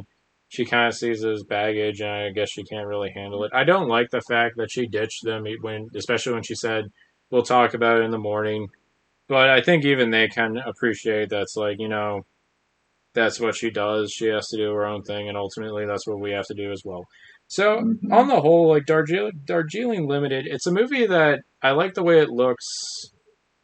I can appreciate some bits and pieces. There's some good needle drops. It's what you'd want out of a Oh yeah, West. Where Do You Go to My Lovely, which was also in Hotel Chevalier. That was a good one. Mhm. And friggin' Les Champs Elysees in the credits. I really enjoyed that one. Oh yeah, that was nice. And That's a fun sing along. yeah, and I can tell like Wes definitely did his homework. I say this as I look up the name, but there's one filmmaker that I took a lot of influence from, which was Satyajit Ray, thank you. Yes, and also the works of Merchant Ivory. yeah, because So you it's a lot. That's the thing. It's a lot more Indian influence in terms of not straight Bollywood, but it's more. It's more of a Westerner's guide to that sort of cinema. and on that note, I do have to ask because a lot of people do make this complaint a lot with Darjeeling Limited. Do you feel like India is represented in a way that's like appropriate, or do you feel like it's kind of just like a wallpaper? Because Um, a lot of people I wouldn't complain. disagree with the wallpaper argument in theory because the only you see the marketplace scenes, you see the scenes where the boys' villages near when the funeral happens, Mhm. but It does seem like it's mostly confined to the train and a few other set pieces. Yeah, I mean, I think a lot of people complain because it's like, oh, we're seeing these three white guys who are kind of like just like we're following their story. We're not seeing much of India, And this is in or 2007. We're not even talking about like modern day like takes on it. yeah, or like where the word cultural appropriation wasn't thrown around like candy. But ultimately, like I don't really mind so Well, much. speaking of I don't. candy, the amount of times they take all those like the drugs and tranquilizers on the train. Yeah, it's like stop drinking so much cough syrup. That's a shitty way to get high. Yeah. Oh God, I'm just glad no one tried on the chicken dishes. No one tried pouring Nyquil on it. That's a topical thing that won't get dated by the time this comes out. I'm confused, but okay. It's a TikTok thing. Nyquil Is chicken. that what they're doing now? Okay. First the arm on the stove, and then the Tide Pods. Is that the A next? side note, though, for anyone that is actually interested in a really great piece of Indian cinema nowadays, Triple R. I Check want that to film see out. that. That's I yeah. Side note, I not that he's going to ever see this, but I want to give a shout out to Critical Drinker for introducing me to that film. Oh, nice. Yeah, yeah. He introduced me too. So did Patrick H. Willems, who I will talk about by the end of this podcast because he is a huge Wes Anderson fan. Yeah. So in terms of a rating, I don't put this very high, but I would say that Darjeeling Limited is at least like a decent 7 out of 10, maybe You know slightly what? I lower. was yeah. I think I'll probably. I was going to give it at first. I thought maybe 7.5 or 6.5. I'll go in the middle, and I'm right there with you at a 7. Mutual agreement. It's a Yeah, light 7. It's not bad, but it's just okay. exactly. Like I don't have strong. Like you can tell by the way I talk about it, I don't have very strong feelings about it. It's not one I really wish to watch all the time or revisit, but every time I do, I never say it's outright bad or like shoddily It made or could be anything. better. It could have been a lot better for sure, but for what it What I would is, have loved. it's fine. This is my like re-scripting of it. Oh yeah, let's So hear it. have it be like something like Murder on the Orient Express or the Oh God. Snowpiercer series, where most of the action takes place on the train itself, and you can still use that dollhouse approach of having it be almost like in something else to have the bigger shots of things, and you could probably fit a lot more in terms of the actual cultural stuff in there if you needed to. For sure. Yeah, I mean, yeah, there's definitely a lot of movies that could benefit from being set entirely on a train. But, you know, Like the girl on the train. yeah. All those movies you listed, like I have my Or Bullet criticisms. Train. Bullet Train. A lot of people tell me that one's not bad, but I've heard it's good. I'm not entirely convinced. But life will find a way. Moving on. Let's talk about Wes's entire shift from live action into a style of filmmaking that I feel needs to keep going because I feel It like needs to come back. it's Well, and not slowly that it draining away. hasn't come back, but we need more of it. Yes, and that is Fantastic Mr. Fantastic Fox. Mr. Fox. His only adaptation so far, well, as of now. And please welcome back special guest screenwriter Noah Baumbach. Noah Baumbach and source material Roald Dahl, which apparently Wes Anderson's a massive fan of, and I like that. It's a shame he couldn't do the Wonka and the Chocolate Factory movie. Oh god, all the rooms Would have he. turned out a lot better than the end result we got. I don't mind the Tim Burton version, but I know it's flawed. But It's all right, but we all know that Depp was no Wilder. no, no. But we're not here to talk This, about on the other every. hand, We're not here to talk about every Roald Dahl adaptation. We'll just talk about the Fantastic Mr. Fox one. This was my first Wes Anderson film and I also agree. I believe this was too. because I was a huge fan. When I was a young kid, I read every Roald Dahl book, even his more adult ones, were like autobiographical, like Boy and all that. But like with this one, I would Fantastic Mr. Fox. I always liked that book. It was a very quick read, but I liked the rule of threes and that were involved, like them about this fox who loves to steal from these awful farmers and So Fox Rocket. Fox Rocket exactly. Ocean's Denvin, yeah, blah. George Clooney is in this. I'm gonna say this is the best Ocean's film that isn't that was never made. Like one of like this is how you get people to get into Ocean's 11, etc. There you go. Yeah, it's another heist film, I guess you could say. Another family drama. It's a lot of the wheelhouse of Wes Anderson's works. But what's interesting is how seamlessly he goes into stop motion animation. How you still see his style, but he incorporates it within I guess you could say, the limitations of stop motion. Because Yeah, like there's different challenges in this particular medium, but I'm gonna say that this is a medium that he was born to do work in. agreed, because it has this like old fashionedness to it. It feels very crafted. And I looked And it into it. feels timeless at the same time. Even though this is from 2009, it feels like it could have come out it could have come out like 15, 20 years prior. Yeah, no, for sure. And a lot of that boils down to like a lot of decisions he made. He made everything in colors that are just specifically yellow, orange, and red, with a little, well, of course, brown. But like he wanted everything to feel like autumn. He wanted it to feel like it's in that certain period of time. And yeah, he also made decisions like every character has to have hair. It can't be plasticine, which is why you see a lot of the rippling effects and the rifting every time Oh a wow, it's frame. like the Sully's fur effect, but for stop motion. Yeah, for sure. I love that. Yeah, and it all looks good. And anytime you see water, it's like cellophane being dragged across the camera. Like just a little details like that make it worthwhile. And of course, the voice cast is just straight up Anderson's Oh my wheelhouse. god. See, we talked about the Royal Tenenbaums being the best casting choices. I'd also argue Fantastic Mr. Fox at times surpasses it. Yeah, I mean for sure. You have like really highly acclaimed actors like Meryl Streep and Michael Gambon, Sir Michael Gambon, as Bean, and And one-time Batman George Clooney. one time, yes. You even have some. Literally, one time. It was the one time. Let it go already.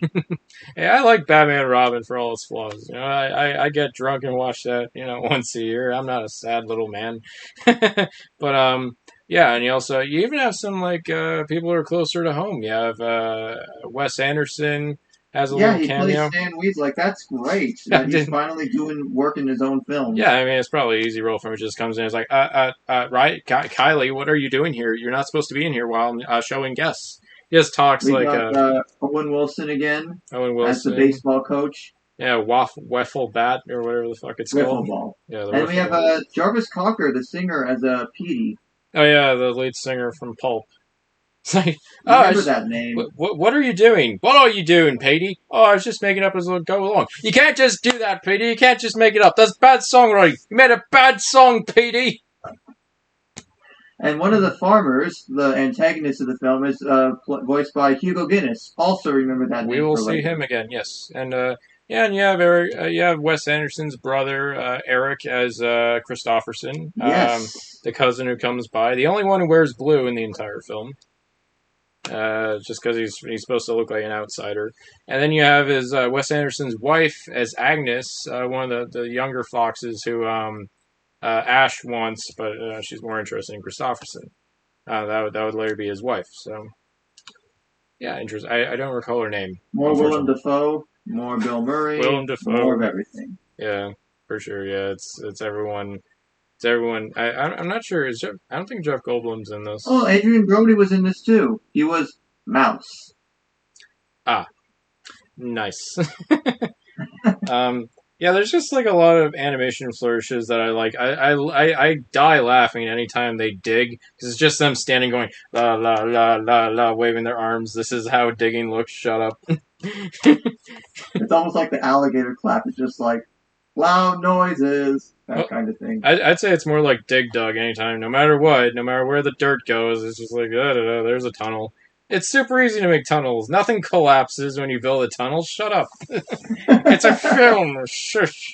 And the set pieces themselves, it's a fairly grounded film. It's mostly just localized to the area where the animals are, the farmers' farms, Hmm. and like a set piece at the end. And that's all you really need. You don't have to always go super big, which Yeah, is great as well. The minimalism of this sort of counteracts the larger scope of some of his other works. it's very very small scale, but as was the book. Yes. And on top of that, when I was a kid, I actually didn't like this movie at first because they took what was the book, and the book is basically the first hour. They don't change too terribly much, aside from the intro with him and his wife. But they take the ending and they change it, and they add an additional 30 minutes.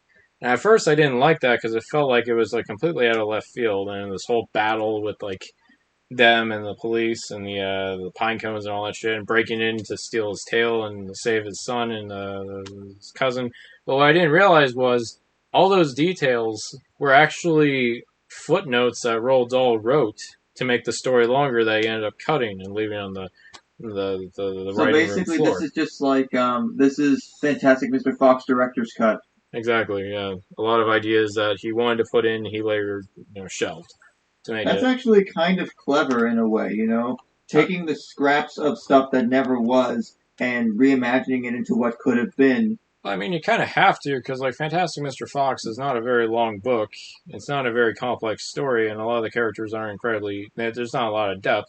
So to give like Mr. Fox, this midlife crisis, like, oh, I'm just itching to steal from these assholes, but I Ah, yes, can't. the Fox Aquatic. Yes, but I can't because my wife says I should not, and I'm also a family man. And my son does not like me very much, and he spits because he hates me so much. Wait a Yeah. minute, he spits that much? What are they, in Mulligan? If Shelly you've ever boy. seen Corner Gas, you get that I one. got that reference, yes. Good. Yes, us Canadians only know. But yeah, I Well, mean, actually, it is interesting because again, Christopherson, they say something like, "Oh, he's like the private school cousin that Ash is jealous of because he doesn't seem to ever get any credit for anything." Here's another Canadian TV aside. I often feel like the sort of so-called, well, one-sided rivalry between Ash and Christoph is like Lakehurst and Degrassi. You ever seen Degrassi: The Next Generation? I don't watch Degrassi, I'm afraid, but I'm sure someone out Someday there. we'll get you into it, or you'll Okay. just like look at me like I hate you so much right now. That's how I feel every time Cody and Evan go on about Lost for 2 fucking hours. But in any case, It's that kind of rivalry where it's like it's really just more about learning to like accept people, and I like how yeah, I I did. just like the camaraderie between all the animals. Yeah, for sure. And yeah, because like Ash is like so petulant, and Christopherson's so level-headed, and Ash wants to be so much bigger than he really is, and he often puts himself in trouble because of that, especially when the third act comes. And Christopherson always has to like kind of like help him grow, even though Ash is so stubborn and annoying. And it's just like I can fight my own battles. No, you can't. Just stop being a punk. Oh, and the needle drops are great. I especially love the use of "Street Fighting Man" by Rolling Stones when those Yeah, the fucking dirt machines come in. I forget the excavators another come part in. of Wes's films is using at least one or two Rolling Stones songs in every film. Yeah, he loves his '60s and '70s rock standards and deep cuts, and I appreciate that about him. That's what I appreciate. It was Um, so cute at the end where they finally get everything done, and then they just dance in the supermarket. yeah, that was nice. Is there an I would. Oh, sorry? sorry. I was just gonna say I didn't see. Is there a post credit scene where the farmers are just sitting around a hole going, "They'll be out eventually," right? I think it might have even been post credits. There's a part where like they're waiting. They set up the ambush and they're waiting for them to like just come to the surface. Yeah, that's before the supermarket scene. I'm just wondering if there's like a cute little. A few days later, they're still sitting there. They look like shit, and they're still I getting feel like robbed you might blind. not. You might be right on that one, but I've not watched it in a while because, of course, we have lives. I mean, I have to commend you for watching all of these in a single week, but I I only agree. had Yeah. so much time in the day to watch Well, I movies, mean, so when I couldn't rewatch there's all of them in time. when there's only 10 of them, I always like download them on my phone, and because I see Veronica or I go to work all the time, sometimes I'll just like catch a few minutes or so. I'm pretty good with that. Unless it's like an expansive fucking filmography like Steven Spielberg that took me months to prepare. Oh, good lord! But even like sneaking in a screen of West Side Story the night before the recording just so I'm all caught up. But with this one, it was pretty easy to do, and I'm already a pretty good fan of Wes Anderson's work, so ultimately, how do you feel about Fantastic Mr. Fox? Like, if we had to Well, it move. took quite a while for it to even get started because like Revolution Studios bought the film rights in 2004, and it wasn't until a few years later where Mark Mothersbaugh was initially going to work on the soundtrack for it. I guess that fell through, but that it was only in 2006 when Wes Anderson signed on. And to see all the work that went into it, and to see the fantastic, pun intended, effort that came out of it, I would say this is near perfect for me. It is definitely one of my favorite Wes Anderson films, up there with the Royal Tenenbaums. It's a little short, it leaves me wanting more, but again, as you mentioned, adding the extra footnotes to lengthen it out does help a tremendous amount. Yeah. But this is something where, like, I'm going to say, this is the kid's choice for getting into Wes Anderson. I'm giving it a 9.5. Oh, wow. Very good. Very nice. I feel like a bit of an outlier. I know every Wes Anderson fan really loves this film. Me, I enjoy it. It's not one I watch very often, but I do commend it tremendously for trying to keep the art of stop motion alive because they do tremendous things, and it's very unique in its approach. It's not like Henry Selick or Tim Burton's work. It's not like Aardman or even Leica. It's definitely on its own. But overall, it's not one I watch all that frequently, and it's not one I love so much as more appreciate. And for that, I will give it a strong 8 out of 10. I'm fine with that. Maybe in time, I I can will. understand where you're coming from too, because especially, I mean, again, as someone that loves Wallace and Gromit and someone that misses the work of Studio Leica and wants more of claymation and stop motion to be relevant now, and again, I've missed hand drawn animation for a long time, but I just know that's the way the tech is now, and that's Yeah, it's unlikely it's going to come back in the same form it was, but as long as there are films like Fantastic Mr. Fox, I think hopefully that medium will still be in good hands. And then maybe the right director and the right team will come along and bring it back again one day. agreed. I mean, there's a few things that kind of like I do sometimes find the animation a little off-putting, especially anytime Mr. Fox like makes a big grin. It's just like get away from my kids. But Never leave yeah, the cave without it. yeah, the fox smile and the bat credit card, just two things I don't like. You know what? This is an aside. I'm kind of surprised after that song by Elvis came out in 2013, there weren't memes all over like Twitter and Vine and Snapchat about like, what does the fox say? And then you hard cut to Antichrist, which actually came out, I believe, the same year as this film. Yeah, 2009, Antichrist and Fantastic Mr. Oh yeah. Fox. Well, rats. Yeah, it would be jokes with rats. Yeah, well, yeah, Willem Dafoe's in both, and yeah, it's like it's just not a good year. It's a good year and a bad year to be a fox. Yeah, but anyways, we It should. kind of sucks in hindsight that like this was like the most exposure that Well, and in terms of like at the time it was some of the biggest exposure he'd had to like mainstream film audiences, but it still couldn't win any Oscars because it had to be up against Up. Yeah, no, it didn't really get a lot of critical or commercial success, unfortunately. But on in hindsight, a lot of people do like this one a lot, and I'm glad it gets the appreciation and respect that it deserves. That's true. I mean, I guess again, it's if you're going to lose to any film, if you're going to lose to a film from that year, you might as well lose to Up because I think both of them are I'd say on similar ground. And again, if you have young kids that are interested in movies and you want to get them into Wes Anderson's work, definitely start with Fantastic Mr. Fox first. Even though I didn't give it a perfect score, it's still the best approach Close enough. to his filmmaking techniques for younger children and teenagers to get into before some of the heavier stuff. Yeah, I mean, yeah, it's definitely kid. It's kid approachable, even if there are like hints of adult context And sprinkled speaking throughout. of those exact themes, Speaking of kids, yeah. Next we up, hop ahead 3 years to 2012. it does take him a few years to get a film going, doesn't it? It kind of go anywhere from like 2 years to maybe even four. I mean, say what you will, it's usually the same approximate pattern.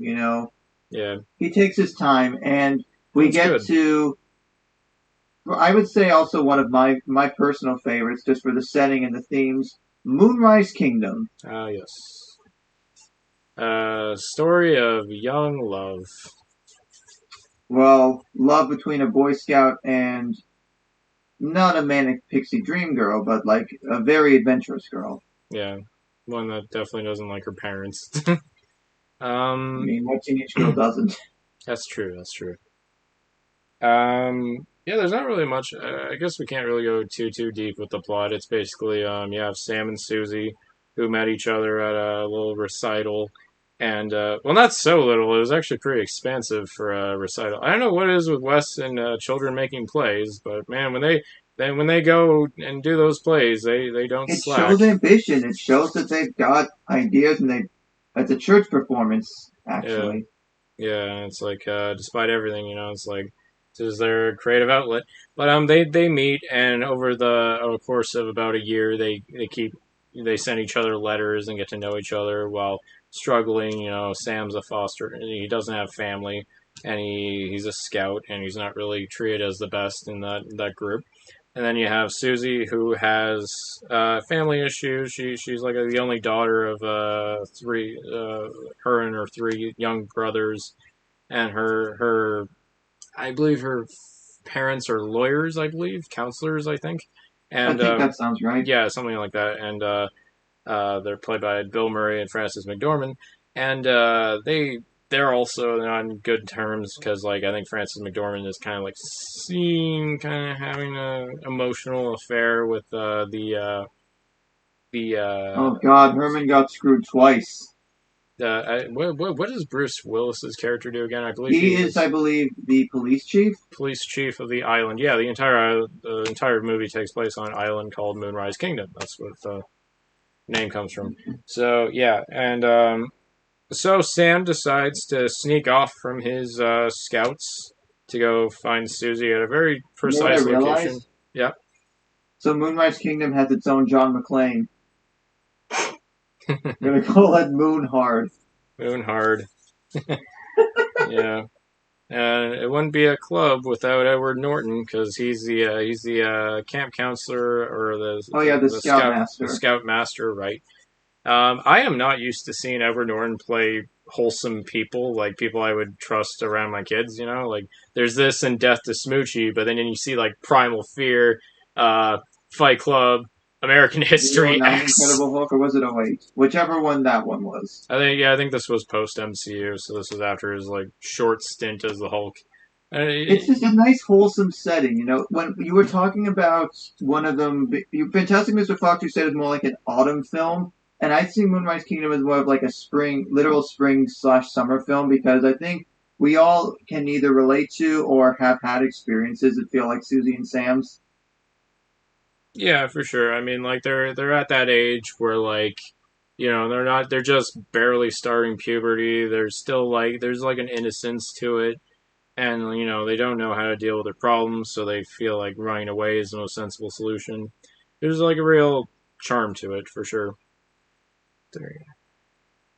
And it's the fact that like they basically run away and they literally cause like a whole mass panic on the island and you feel for Sam a little bit, but you also kind of realize at the end of the day that I think they both know that it's really not going to last that long. Even if they do stay in touch, people are going to drift apart, and it's like that saying: you never forget your first. Oh yeah, for sure. And it doesn't help that there's a massive storm coming as well, so they really gotta the adults are rushing to try and find these missing children. So Mm-hmm. yeah, there's really not too much more to say about the plot, but it's a nice little period mid '60s piece. Nice little nice orchestration, nice cinematography. A little wishy washy on the special effects department, like when Sam gets struck by lightning bolts, or when they have to jump over a burning into a burning cabin that's surrounded by a moat. Like, yeah, I know it's supposed to look a little artificial, but it kind of draws me out a bit. But And how like Darjeeling Limited had India as a backdrop. Royal Tenenbaums has New York City. Some other films will have parts of Europe or other cities. I kind of see Moonrise Kingdom as like almost like a New England kind of setting. well, yeah, it takes place in New England, so of course, yeah, Yeah, like I would say like Cape Cod, like Maine, yeah, Rhode Island, Maine, Vermont, yeah, parts of Massachusetts, which is a kind of setting I like myself. I mean, or Martha's Vineyard, places like that where it's really serene, but it's essentially just like cottage country for East Coasters if you don't count like the Catskills or the Adirondack Mountains in New York. you know your geography, yeah. Yeah, it's a I little. know, I liked it in school. Me too. But yeah, it's a vacant, quiet area. Lots of very picturesque location shooting though. I Oh love how yes. I also love how the two leads talk to each other. All the child acting is very good. It's That's one thing about Wes Anderson's films is that again he does the casting department really does their homework when it comes to finding great child actors, like yeah, even as like background people. yeah, no, I think this is definitely the most solid child acting I've seen in ages for sure. And yeah, you even see like a young Lucas Hedges as the rival character that always Oh reminds me. yeah, yeah, I forgot he was in this. Yeah, and he gets like stabbed by Susie at one point. Oh, Um, that right with the scissors. yeah, the epic fight, and they all run away like babies. But what Mm. are you gonna do? I often wondered. I mean, the music stuff. There was like some Beach Boys and stuff near, like the surf rock kind of thing, which fit the setting. I often wonder with the feelings I get from this film. It should have come out a few years later because we could have had an Always song in there. Okay, yeah, I feel like Next of Kin or Ones Who Love You would have worked great. no, yeah, for sure. Or I guess Archie Marry Me for the obvious one. That's the obvious. I was about to say that one, but I thought you called me obvious. But yeah, for sure. That fits the tone, like the maritime kind of vibes and atmosphere, for sure. I also gotta Yeah, say, that's right. I do also get like East Coast Canada feelings from like the forest shots and just general beachiness. Like if this were in Nova Scotia or somewhere like near Peggy's Cove. no, for sure, absolutely, that would have worked too. I will say this. One of my final notes. This is the most shit I've ever seen Bruce Willis put into a movie around this time. Like Yeah, yeah. I he's mean, actually you remember acting. that we kind of ran Cop Out into the ground a while back. Oh yeah, yeah. I don't have any kind Yeah. words about cop out, but even in his modern like well, I know he's retiring because he's sadly like uh, losing his he's kind of falling into old age and he's losing Mhm. his functions. But it's like when you see his output as of now, where it's just a whole bunch of useless And direct to dreck. video stuff. Yeah, geezer teasers, as the guys from Red Letter Media like to call it. It's just it's nice to kind of Oh God, is see. that like the older people version of Crank Yankers? Oh yeah, that puppet show from the Yeah, Canada. that one. No, but like it was like another glimpse. It was almost like what could have been if Bruce Willis could have gotten a second life in acting in the 2010s, the way that he gave Bill Murray a second shot in the 2000s. Oh yeah, I mean like Bruce Willis definitely had a successful run like in the 80s and 90s and 2000s. It was kind of like just mostly action shit. So it's nice to see him in like a nice little warm, not necessarily a family film, but just like a film that's a indie, small scale. Like him just showing up, playing a character, being like a surrogate father figure to Sam. And I really liked him in this, and that's what I'm Yeah, saying. It's so sad that he didn't continue that direction. That he kept making action schlock and showing up for like a second or so in a movie, and then just calling it quits after a day. Like it's too yeah. bad, but Hmm. it's See, just the way it that's why is. I wish this would have been the premise for like A Good Day to Die Hard. It's like no, it actually all takes place in New England somewhere. Okay, yeah, it's not instead of Russia. Yeah, Sure. yeah, why not? How would you rate Moonrise Kingdom, Josh? If I we mean, had I love it. I think that I do agree with the special effects feeling a little lackluster, and there's other minor nitpicks that I probably said, but I mean, it's kind of crazy. This movie is only a little over a decade old, and it still does feel relatively fresh, and I definitely want to rewatch it again. Unfortunately, we don't have Crave, and I only found out from you later that it is still streaming on Crave because it's one of the few that isn't really on Disney Plus. Which, side note, almost all the ones we're talking about today you can stream on Disney Plus, yeah, at because least they're in Canada slash the US. yeah, because all Wes Anderson movies are either Buena Vista or Fox, Well, yeah, it was except for this Touchstone, one. which is now Disney since Buena Vista. The name, the branding for that was retired in the late 2000s. Yeah, exactly. But I gave it a 9. Oh wow, yeah, a lot of Wes Anderson fans love this one a lot. I'm a little mild on it. I feel bad for that. I feel like I'm a little outside. I think it's very good. It's very strong, but ultimately, I don't really have a whole lot of like attachment to it. I think it's good for what it is, and I kind of feel like a 7.5. The cut, Yeah, that's fair. I guess I'm a little biased it's because I mean we're very these two in separate on particular. this. Yeah, these two in particular, I remember seeing a bunch. I think I saw Fantastic Mr. Fox a few times around the time it came out. Moonrise Kingdom, I saw it around the time it came out and watched it a few times since. So they stick with me more. We But I can definitely understand those parts, those nitpicks really sticking Well, with you. those are just my thoughts. Not too many people have those kind of like things holding the back with Moonrise. I feel like you're just like 2 seconds away from saying like the cuss you are, the cuss am I. Don't you be cussing around here. I'll cuss if I want to. You're thinking you can watch your. Let's just talk about the next film. Cuss, cuss, cuss. Ask your mom or ask your dad, or actually don't at all. Yeah. Fantastic Mr. Fox. No one swears. They just say the word cuss. It's brilliant. Speaking of brilliance, the next film on our Ah, list. yes. For everybody that was about what 20 years almost late to the party, Wes Anderson finally arrived in 2014. Yes. God damn, I can't believe this movie is 8 years old, dude. I feel like I saw it 3 years Um, ago. yeah, 2014 does feel like years ago at this point. Yeah, tell me about it. But we have ourselves the Grand Budapest Hotel, the most dollhouseiest film I've ever seen. I mean, I've seen dollhouses before, but this film is the dollsiest bunch of dollhouses that ever dollhouse. Homer. No, Yeah. what's the? I just checked the. It's like Gustav, watch your mouth. Oh, I gotta go. The damn Wiener kids are listening. The fucking Wiener kids. Yes, so the fucking candy asses. Yeah, so much for not cussing. Yeah, but yeah, so this is definitely I think this film. Well, I guess we should probably slightly talk about the premise. So, um, basically, it's a recollection of a time back in the late 30s where there was this lovely hotel that was somewhere near I want to say is it close to Austria? I believe it's somewhere. It's It's trying to in Europe. be I'm not sure somewhere particular place. Austrian, It's called Budapest, which is Hungary, which makes me Budapest. think it's somewhere near there. Hungarian, yeah, I think it's Hungary. You're right. But it's a country that starts with Z. I don't think it's Zurich. There's a No, whole Zurich's a city in Switzerland. I know it's a whole cavalcade of different countries in that area, that region. But basically, it's an illustrious hotel that hosts like so many rich and ponderous like clientele, and running the entire thing is M. Gustav, played by Ray Okay, Fiennes. so it's a fictional country of Zubrowka. I had a feeling it was fictional, but I wasn't sure. I didn't want to offend the Zabravians if they did exist.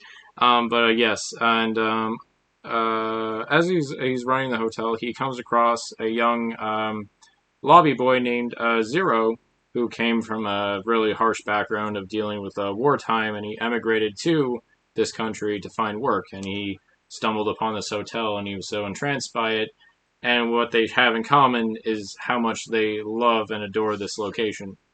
And through a little case of murder, there comes a point where A little case of murder. just a little case of murder among one of his many one of the many clientels that he serviced. He comes across this painting that was inherited to him, but unfortunately the family members want that painting, and it becomes like a big, massive cat and mouse game throughout the icy regions of this continent.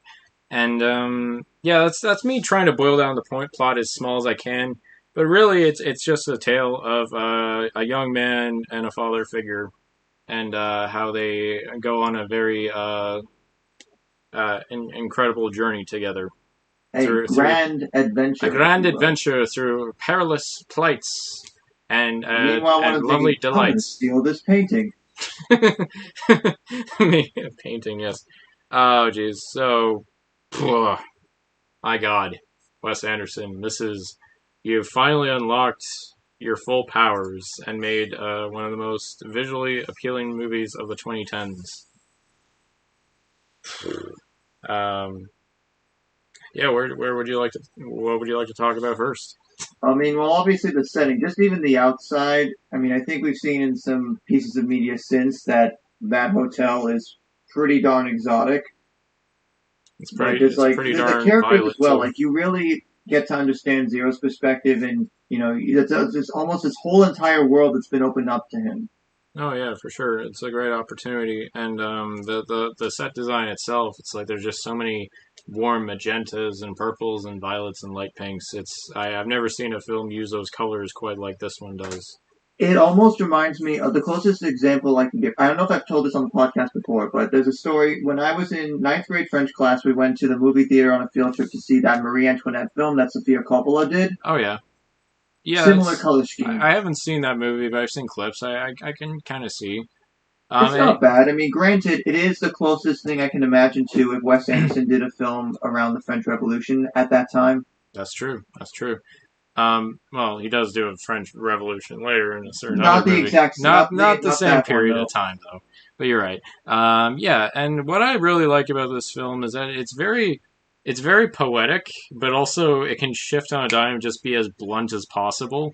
Like I Oh love, yeah. the funniest parts is whenever Gustav goes on an illustrious lyrical little discussion, and then he just flips the switches. Ah, fuck it.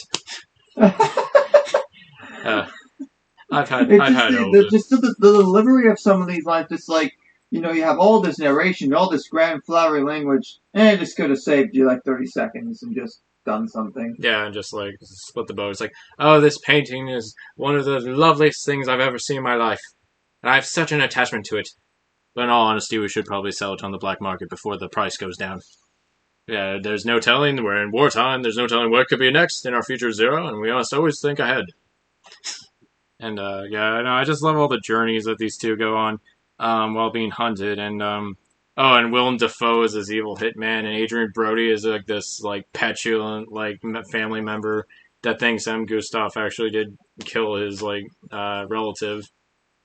And yeah, it's a good little who done it for sure.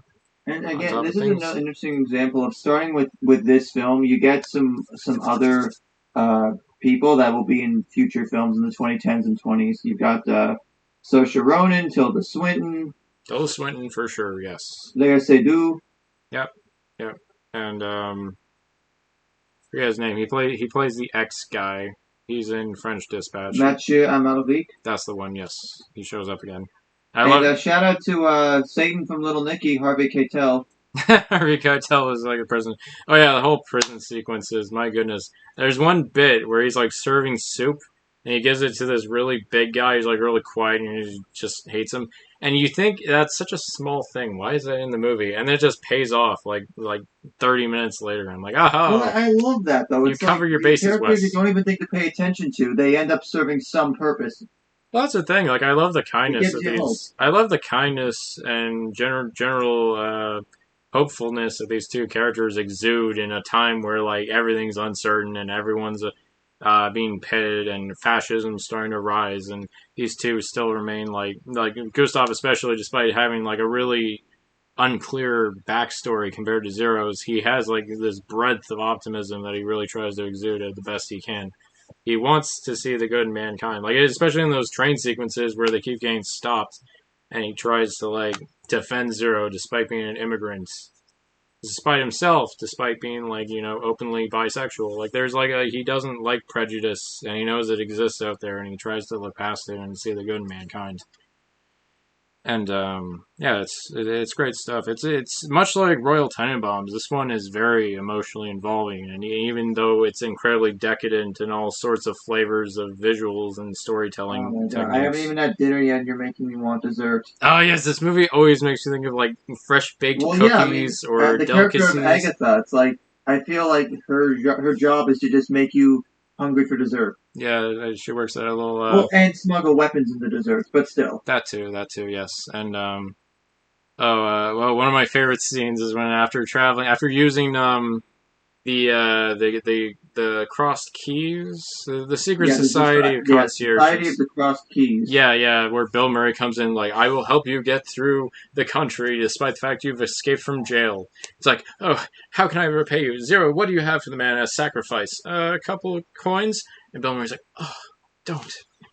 and he arrives and he meets up with the Stranger X, and it's just like because this guy has been shaky. He thinks The like Stranger X.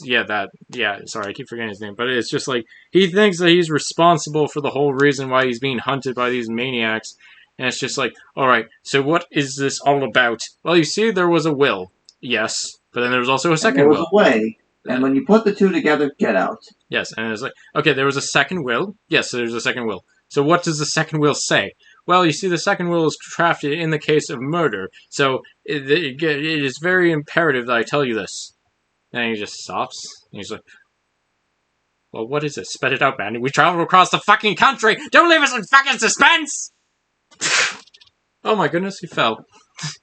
And it leads into this incredibly artificial and yet still incredibly charming like ski chase where it's like I think it was done with stop motion and matting, like digital matting. But Yeah, that's where I think at this point the effects will start to take on a bunch of more effects. well, much like Steve Zissou, like this film does have like an artificiality to it. It's not grounded whatsoever. The colors are incredibly vibrant, and it's very it feels like something out of a storybook almost, and that's fine because it works for this. But this is where he just goes full blown into production design. This is where really everything's eye popping and catchy, and it's really nice to look at. And yeah, it does. He goes straight into like his symmetrical looks, the reverses that are constantly like at perfect 180-degree angles, and like the knelling and everything's just very box and rectangular. If you look at the camera work, there isn't a whole lot that is like naturalistic in the look of the film, but that's fine because that actually works for this. Not so much for a later movie that we're going to talk about, but in any case, No. I can't say enough praises for Grand Budapest Hotel. I feel like everything that's been said has been said, and while there are like clear things that are clearly like it is very decadent and it is very indulgent and it is a lot. I can still really enjoy it, and it's one of his that I'm glad got like a ton of like award recognition. Because up until this point, his films don't get a lot of like gold. They don't take in a lot of awards, and this is the one that really got a lot of nominations and attention. Didn't exactly translate to anything though, now did it? Actually, no, it won 4 Oscars, but they weren't the actual significant ones. They were more for No, the set and costume design, I think. the technical ones, which it's a given. I mean, But it is, but like, okay, well, that's the thing. These were the 2015 Grammys, sorry, Grammys, Oscars. I mix up my award shows sometimes. So, like, it's well, yeah, you're you the were up music. against Birdman. You were probably going to lose most of those. 2014 was a tremendous year for cinema, so this was Very just stacked. one of the contenders. That's saying something. I mean, I Um, would say the Grand Budapest Hotel.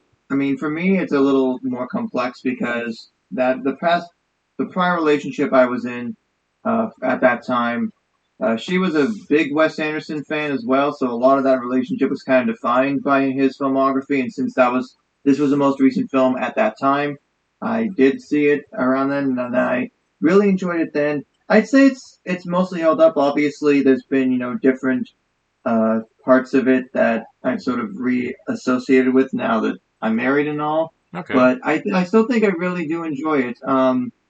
Probably not as much as some of the other ones. I'm on the fence between. For me, I'm on the fence between giving it an 8.5 and a 9. But I think I might. Just because I haven't seen it, because of it being defined, it felt like this film was defined by my last relationship. I'm probably going to stay at an 8.5 for now. Okay, that's a really good score, actually. I feel like I'm kind of part of this bandwagon where it's like a lot of people. It comes to a lot of people to say that this is definitely like a triumph for Anderson. That a lot of people say that they throw the M word around and they say it's his best film.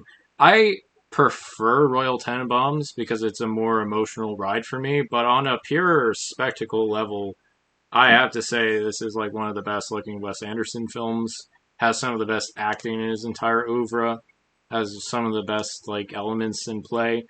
I'm very tempted to almost give it a 10, but I think just because it's slightly beneath Tenenbaums for me in terms of an emotional ride, On a technical level, I'd say I might just give it a 9.5 for me. You know what? I've given it some thought, and just because I saw a film during a particular time in my life, that I shouldn't let it negatively reflect anything per se.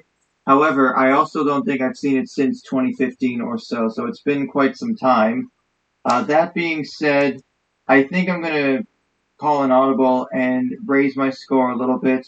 I think I will, for now, I'll put it on par with Moonrise Kingdom and bump it up to a solid 9. Okay. Yeah, it's definitely one of his best films, unquestionably, for me.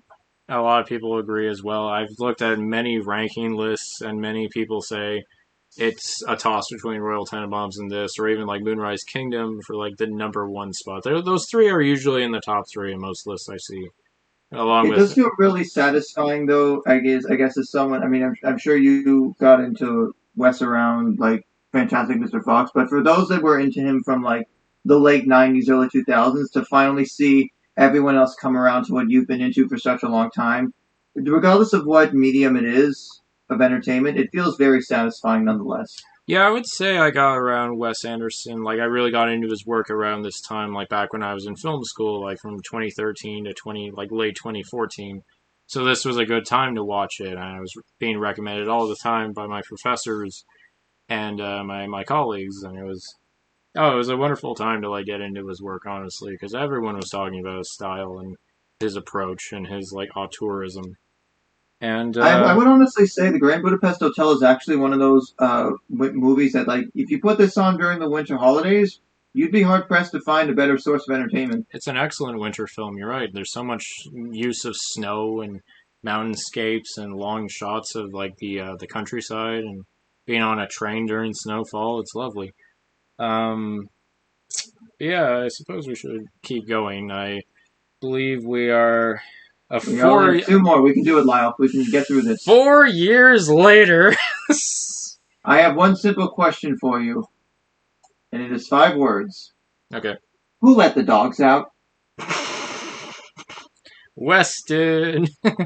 So another Who stop. let the dogs out? Wes. Wes. Isle of Dogs, or I Love Dogs, if you say it very quickly. Yes, you also made that joke earlier. 2018. As a return to form, as a return to stop motion animation for Wes Anderson. It's his second animated film, and it's not an adaptation like Fantastic Mr. Fox is, but it's the closest we're ever going to get to a science fiction film from Wes Anderson. Yeah, there's a lot more dystopian aspects in Isle of Dogs than people would have thought. If we were commending Fantastic Mr. Fox for its small scale, this is the diametric opposite, my friend.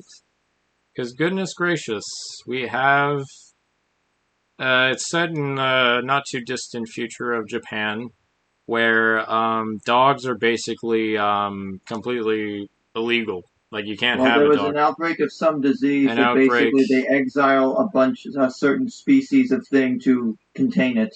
Yeah, they quarantine all dogs and they leave them on this trash heap of an island where they dump all their garbage, and they become outlawed. There's a future president of the country who wants to completely abolish dogs for personal reasons. And the son, or not the son, I think the nephew actually, Akira, The nephew, the nephew, thank you, Atari Kobayashi. Atari. I know you were thinking of Akira, which I don't blame you, Damn it! but I was gonna make that mistake. I had a bad feeling before I pressed the record button. Atari wants to save his dog Spots, who was actually Dog Zero, the first dog to arrive at so there was island. Zero, and there's Dog Zero. And Yeah, then there's Zero Spots. from Halls. Oh my god, it's all connected. Yeah, Spots. So he flies over to the island, but crash lands, and so he requires the help of 5 other dogs to go help find his dog, um, to retrieve him from the island. All the while, there's like boat hunters. There's like this rumor of cannibal dogs on the island. It's a journey film. It's a nice little adventure. Wait, so you're saying this is a dog's journey if it gave a shit? Is that the You know, one? like those kinds of films? Dog movies, yeah, those cheap ones.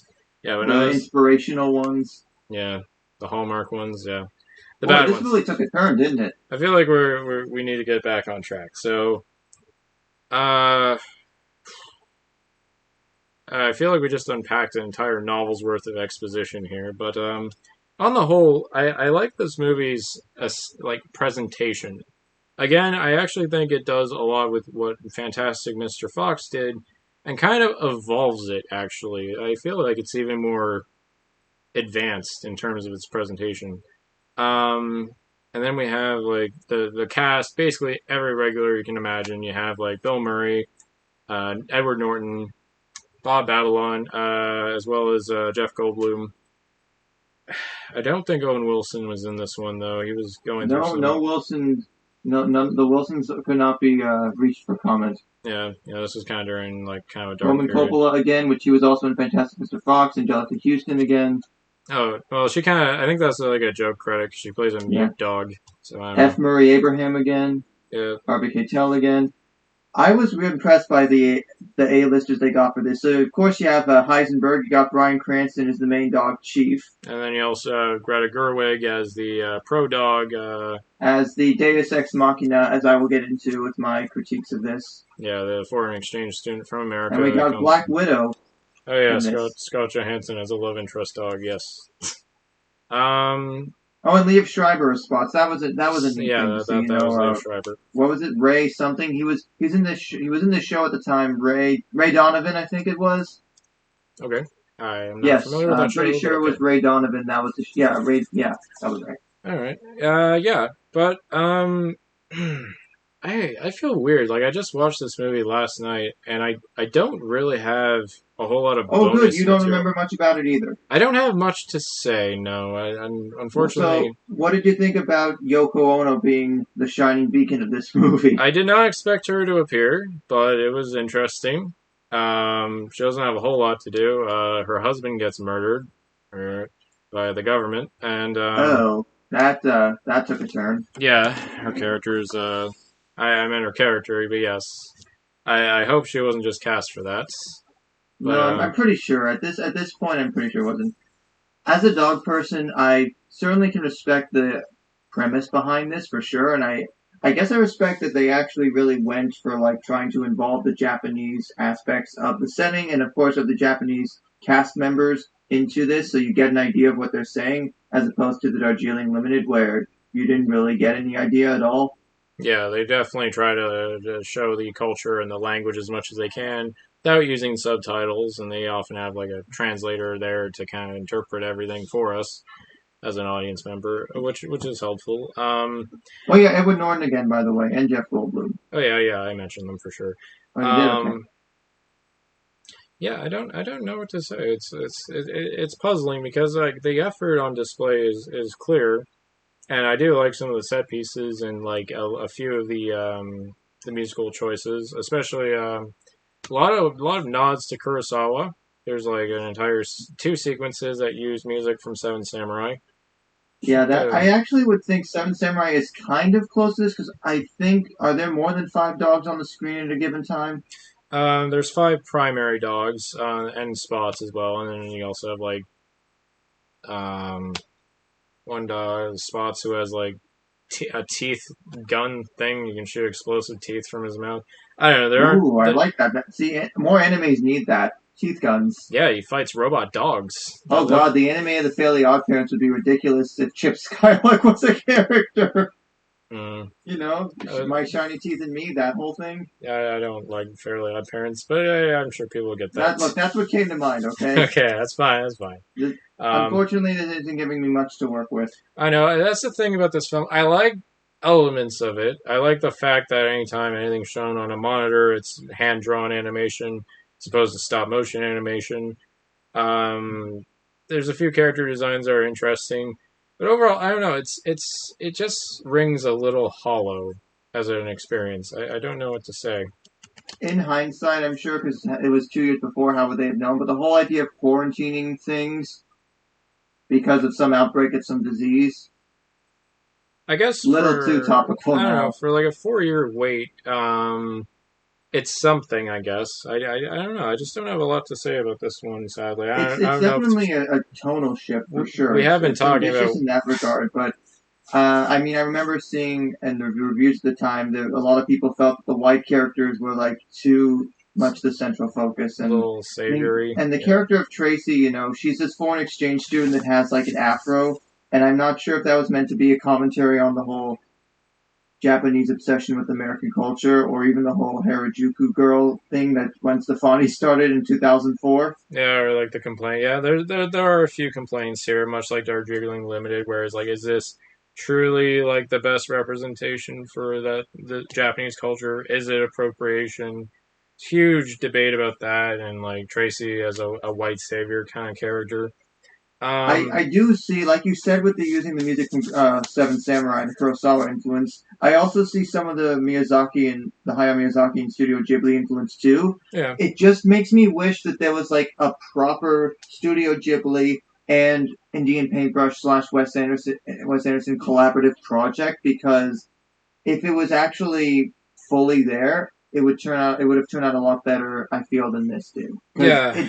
it's pretty solid, but it could have been way more. I know. I just don't get much of an emotional heft out of this compared to it. I don't even remember much of the plot progression overall. It's a little listless in some This whole areas. conspiracy thing. It And does I mean, as a suck. dog person, I like the idea of having dogs and everything, but I'm like, I mean, I guess I'll say this: it's not Good Boy. Remember that? No. It was the live action one where like I think Matthew Broderick is a dog, and there's other people that are dogs. That's just making me think of the Shaggy Dog with Tim Allen. Oh That's God, how old I am. I um, think I may have found something worse than Good Boy. there you go. There you go. I'm helping you.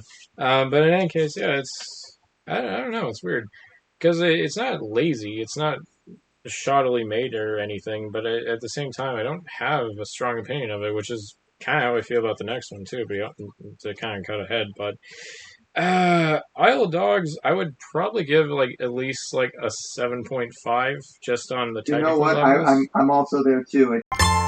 Mutual agreement. It's not like Bottle Rocket or the Darjeeling Limited where it's solid, but there's strong enough flaws to detract it from being like really solid. It's got its moments. It's enjoyable for sure, but I think you might need at least two or three watches to try and get the most out of it. But like even the whole idea of dogs being quarantined due to a pandemic, like just go in with that context if you're watching it in current year. I mean, I guess the problem is that there's just so many dog characters, but beyond the voice acting, I don't see them very much as characters. They're And you more know what like the worst just a part is? group. No Dalmatians, damn it. Yeah, no Dalmatians. That's too They bad. had the Dalmatian in the Royal Tenenbaums, but they couldn't get the Dalmatian Oh in yeah, the movie where it counted. You know, the Spark, dog one. Spark Plug. Yeah. Ah, well, it wouldn't be a Wes Anderson movie without some dogs fighting and stuff.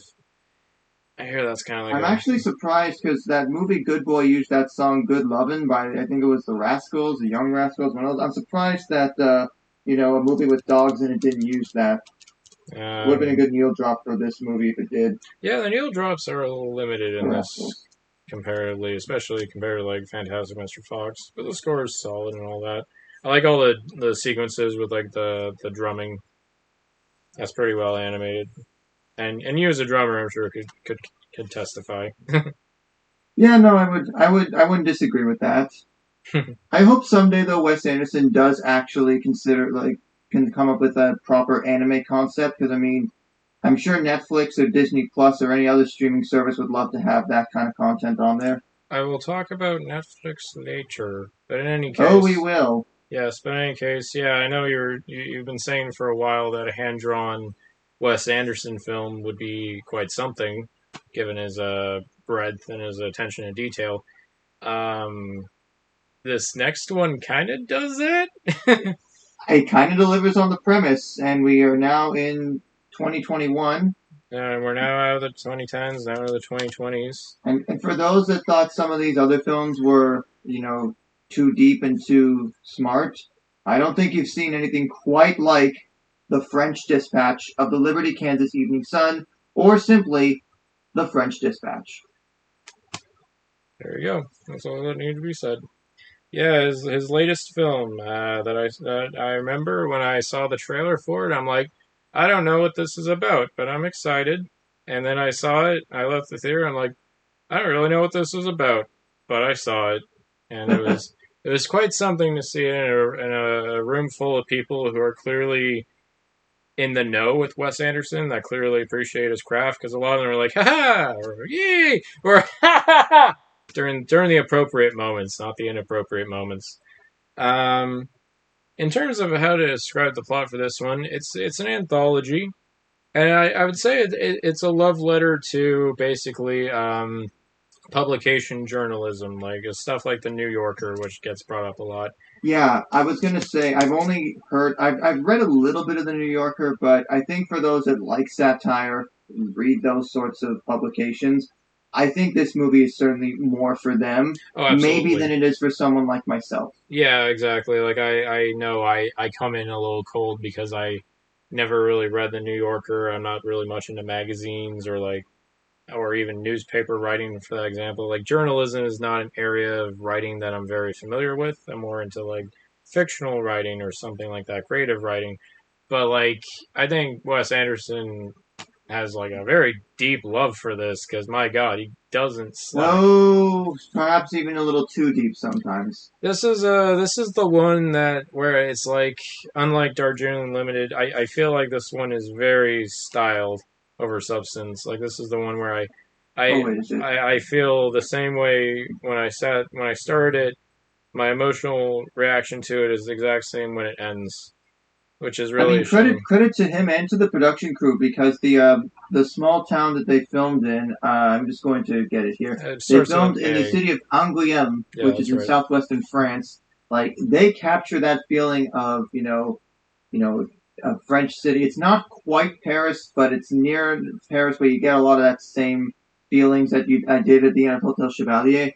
Yeah. And literally right off the bat, we get a little bit of some early comic relief in the cycling reporter segment, Oh yeah, Owen Wilson's segment was fun. Yeah. aka Owen Wilson's Europe.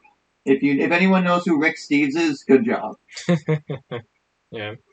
This is Um, probably where all the literary references come out. Oh yeah, this whole thing is if you love literacy and all that, that's where you'd get a lot of kicks out of this. I actually didn't know this going in, but a lot of the stories that are being told, the people who are writing these publications are actually inspired by actual real like Yeah, they journalists. have a whole dedication at the end of all of the writers that I guess inspired the creation of this film. Oddly enough, side note, one of them is E.B. White, like that E.B. White who did Stuart Little and Charlotte's Web. Yeah, that one caught my eye. That was the only one I Like I understood recognized. that reference. I recognized that one. Yeah. Um, I liked the premise tying all these vignettes together, where the editor of the magazine passes away due to a heart attack, and all the staff sort of come together to make one last issue to pay respects to him and the publication, because according to his will, if he is to pass, the magazine dies with him. yeah, it all gets liquefied. Yeah. And again, Bill Murray in another thing. What a surprise! Yeah, I would have liked to have seen more of him and maybe Owen Yeah, he was Wilson, but barely in the film, so it only took him 2 days to do all this stuff. well, even Christoph Waltz doesn't have a whole lot to do. I knew I recognized him from somewhere. That was Yeah, kind of a neat gotcha moment. yeah, for sure. I mean, if you're making a movie set in Europe, you gotta have Christoph Waltz. But I can't deny the level of thought put into this and the level of craft is very, very well done. All any of these segments do feel like they could have either. I mean, part of my critique will come later, but you could have either toned these down and made them into like actual short films, or you could have really fleshed these out and potentially made them their own feature length premises in and of themselves. I don't know if all of them have that ability, but yeah, maybe some of Okay, them. well, I think the concrete masterpiece. Can we agree that it is the most fully formed idea? It's the most enjoyable one of the bunch. I think that I like that one a lot, where you have Yeah, Benicio del Toro as like an that outsider was a great artist, choice. where That was a great character, Moses. I I liked like I Moses. liked his arc. I like the bit where they show his flashback when Tony Rivoli is playing him, and they do a part where he's like sitting there, and then Benicio kind of stumbles in and is like, "This is how we do This is how we do a time jump, I guess. See a younger version of me. And yeah, it's nice. And you have Leia Seydoux as his muse, and Adrian Brody, As who a won, prison guard, yeah, the prison guard muse, who isn't very knowledgeable about art, but still wants him to do it because it's what he can do, and he's like torturing himself. But then you have Adrian Brody, who wants to profiteer off his work and make it public, and basically make him like and his well Uncle known. Fonz. The Uncle Fonz and Uncle That was an interesting bit of Babylon. stunt casting because it's like, come on, I know Henry Winkler has more in him than that. You got to let him actually do some stuff. Yeah, there's a lot of actors who kind of just show up. Like even Elizabeth Moss is there, and I'm just like, what are Yeah, it was like, a shot or like two. she didn't need to be there, but there was Whatever. barely anything for her to do. Exactly. Like it's just like there's so much shit stacked into every shot of this, and it's like, oh man, if I felt something for this, it'd be really And great. I feel like part of why there's so much stacked into this film may or may not have to do with it being delayed a year due That to too, COVID. yeah. COVID definitely Oh, hurt and this also one. having 4 people who worked on the story, Yeah, including Jason Schwartzman yeah. Jason Schwartzman, Roman and Roman Coppola, Coppola again, and and Hugo Guinness Hugo again. Guinness, I believe. Yeah, for sure. Yeah. No, it's very decadent in its presentation. Don't get me wrong. It's not the same kind of decadent though as Grand Budapest Hotel, where I do feel like it's trying to cram 10 pounds of something into a 5 pound bag. That's the thing. Yeah, that's what's frustrating about it. Is I wish I liked this more, and some people really do like this film. There are a lot of supporters, but there's also an equal amount. Like I remember Cody saw this and Michael saw this, and we discussed it. And I'm like, there's things that work here. I like the first short. I like the Owen Wilson bit. I don't like the second story at all, to be honest with I you. was going to say, before we get to that segment, as an aside, I do think with certain parts of the French Dispatch, this might be the most nudity in a Wes Anderson film that I've Oh come God, across. yeah. Like, it goes there. Because usually his movies are kind of like Tarantino, like they're a little sexless. But then, like later on in the career, you see a little bit more here and there. But with this one, he goes all in with the sexuality. Well, what's fascinating is because before I knew Léa Seydoux was in a previous one before this, I remember she was in the remake of Jean Cocteau's La Belle et la Bête in, I think, the 2010s, I want to say. And it was like, that was an interesting sort of reworking because Beauty and the Beast is actually like that was the first real adaptation of Beauty and the Beast before the Disney movie. And so to see her go from that to this was pretty interesting. But I guess I can kind of understand the sort of almost codependent relationship that Moses and Simone have. Oh yeah, for sure. It's a very complicated one, and I like also again from as like these segues, you have the introduction of the piece, an indication as to where in the issue of the magazine it is, and in between each you have Arthur basically like sort of critiquing the piece as it's like being and like during the editing process. Oh yeah, because he's the editor, right? So And yeah, and you see that he's actually more of a champion of good writing, like of great writing, than it seems like the film let on. yeah, he doesn't hold like a whole lot of restrictions. He gives like criticism, but he doesn't like if like let's say he's like like for the Owen Wilson ones, like you just talk about all the negative shit about this city. You don't want to talk about an art gallery, a flower shop. Is there anything you liked? No. Very well. Like he doesn't push very hard. Like he Well, it's accepts the fascinating. writing He stuff. has more contempt for an employee because he fires him and says no crying, and there's literally a sign above the door that says no crying. He cares more about certain rules being upheld than about a piece making sense. Well, yeah, because a journalist shouldn't put emotion into the work. They're there to like paint a That's picture true. I'm sure with for certain words. publications that is the core of journalism. Not necessarily for the ones I wrote at, but it was not so much true journalism as it was music coverage. But I do like his line of that. It's almost like a mantra of write it like you meant to, like write the story like you wrote it on Like you purpose. meant to write it that way. Like Yeah, you meant, that like you was the meant to do line. it on purpose. Yeah. I can respect that. There is though a lot of narration in this, and the editing makes it seem like they shorten the spaces between everything so much that like lines are starting immediately after the other one ends, and it's just so wordy and so much that it's just almost too much. Yeah, the visuals and the narration do not often sig together in a naturalistic way. in the Yeah. same way like something like Royal Tenenbaums did.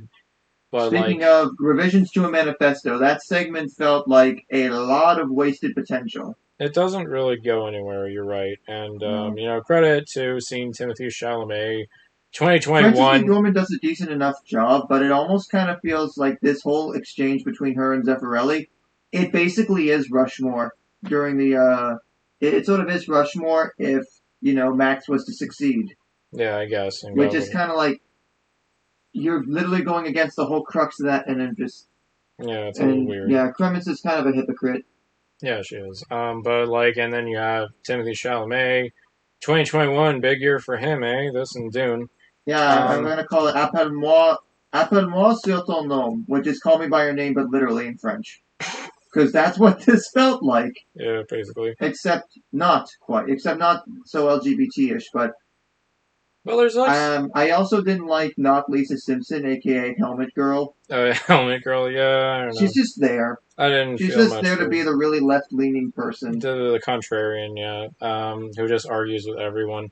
And then there's like, oh the god, there's like a whole fucking part where one of them goes to war, and then it's like, oh, I adapted his story into like a memory play, and we see the memory Yeah, play unfold rather it's trying to as do a that whole flashback, but students it's make a play weird. thing again. And I didn't get it. I didn't think it was necessary. Yeah, the whole thing doesn't have any flow I'm to it. gonna kind of go there. That one guy that was like really shell shocked almost, and then like jumped out the window. I'm gonna say that word. I kind of almost got incel vibes from it. I don't want to live in a world like my parents. Which is a shame. I really like that actor. He was very good in an No, episode of Black definitely. It was just Mirror. more like that idea for where Mitch basically, chooses to give up on the government stuff. Like it just felt like arbitrary. Like, well, we have some time to fill. We have to establish why the students are protesting, Yeah, and it's kind of a weird.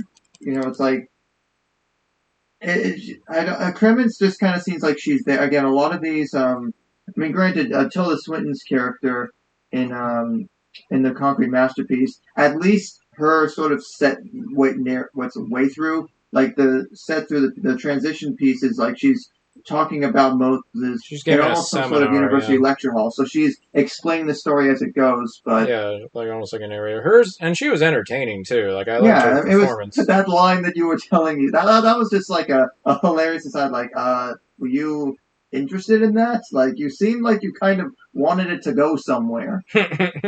Yeah. But yeah, I don't really have much to say about the second short. I think it And falls and as a, just like a like they dud. have Zeffirelli and what's her name? Let me check here. Zeffirelli and Juliet have like less than zero chemistry together. Yeah, they just kind of happen to. It's like, go ahead, go make love, and then it's all Get that. ahead, go make love. Like, okay, was And that then and sweet? then his fate is rather abrupt, and then it's It like yeah, it just feels like well, we gotta get rid of him somehow. We can't we are it isn't gonna pay for itself. this is what happens when famous people die and people treat them like martyrs and like commodities and icons.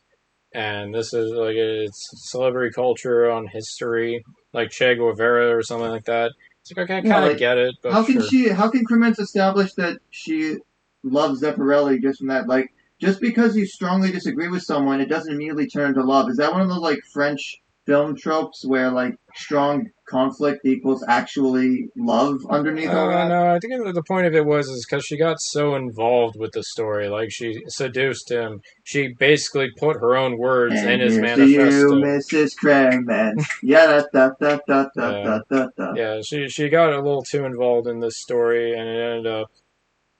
I don't know where it ended up, but it's just like she It ends up regrets getting somewhere else. involved. Yeah, I don't know. This one was a dud. It's not So my. what's interesting is that there was almost I like the part though where they're literally playing chess in the library, but also playing chess with the police over the speakerphone system, and that was all actually almost sort of like Cold War allegory, almost like the back and forth, not the Doomsday Clock stuff, but just like both sides were in direct competition with one another, but it was through such an unlikely pairing.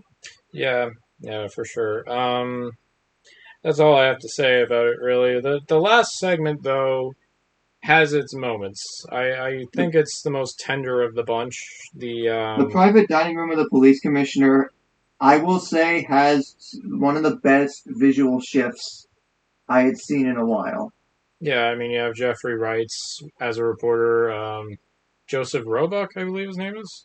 Roebuck, right? I Roebuck, kind of right? liked the Roebuck. opening actually, with Liev Schreiber being the TV host and interviews him. It almost felt like that movie. Was it Good Morning, Good Luck, or Good Night, Good Good Luck? night and good luck. Yeah, with George Clooney. Yes, that one. And the fact that, and this is another thing as well for the French Dispatch. There's a lot of times where you go from black and white, and as soon as a character flips a light switch on or does something to like illuminate the room, everything bursts into color.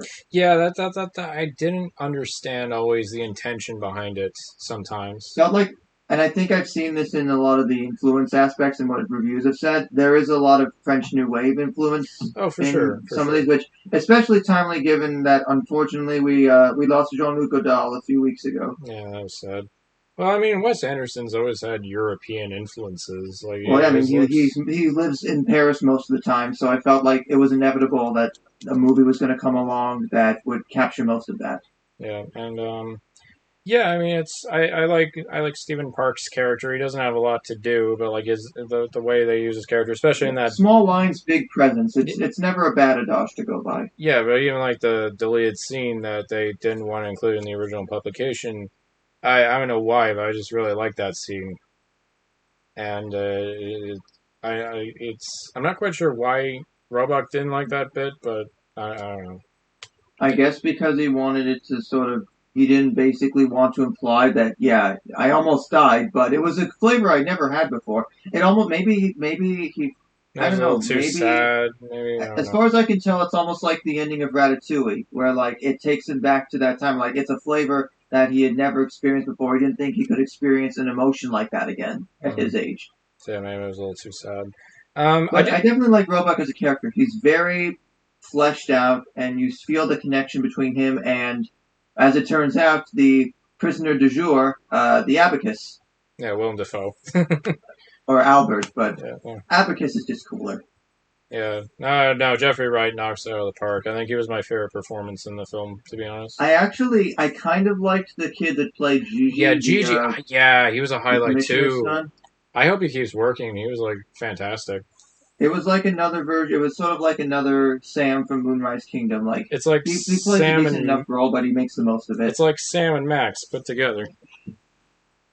Oh man, I side note, I'm gonna be playing. I have the re-releases of Sam and Max Save the World Beyond Time and Space on PS4. I want to play those. I have owned them on other systems, As soon but as I that. as soon as I said those two names, I was talking about Max Fisher, but then as soon as I put those two names together, Oh, I that'd be totally funny. Then it would unintentional just be pun. like this kid and Jason Schwartzman and this kid as Max Fisher and this other or whoever the Sam was from Moonrise Kingdom.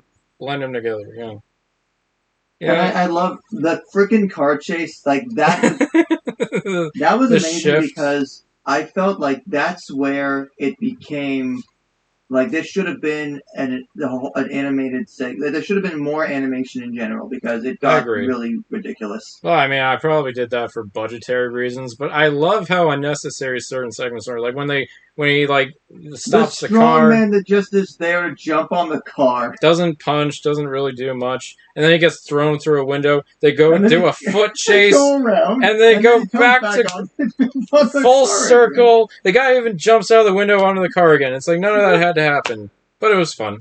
It was neat though just to see like the way that the animation could portray the one section of the side street where there's like almost like a zigzag winding indication Yeah, and go through it that. And was it was well done for sure. just to see the stakeout. And again, there were some like Edward Norton and Saoirse Ronan were in that as some of the sort of The kidnapper kidnappers, yeah. types, and it was fascinating.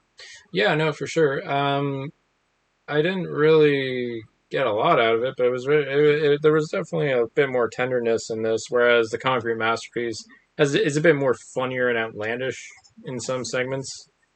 But this one was a good note to end. It was a good story to end on, I believe. It was. I also didn't mind. There was that song Aline that Jarvis Cocker sang. That's a really good song. That's the That was best. actually really nice. That and the well, they made a really cool music video for it as well that I watched some of earlier. I love that kind of animation, and the whole car chase sequence is basically a to me at least For anyone that's familiar with the comics world, a bande dessinée, basically like any comics from the Franco-Belgian region of the world, which some people you may have heard, some of them you may have heard of. They're all about the visual fidelity and the detail, but they can tell so much story just with that.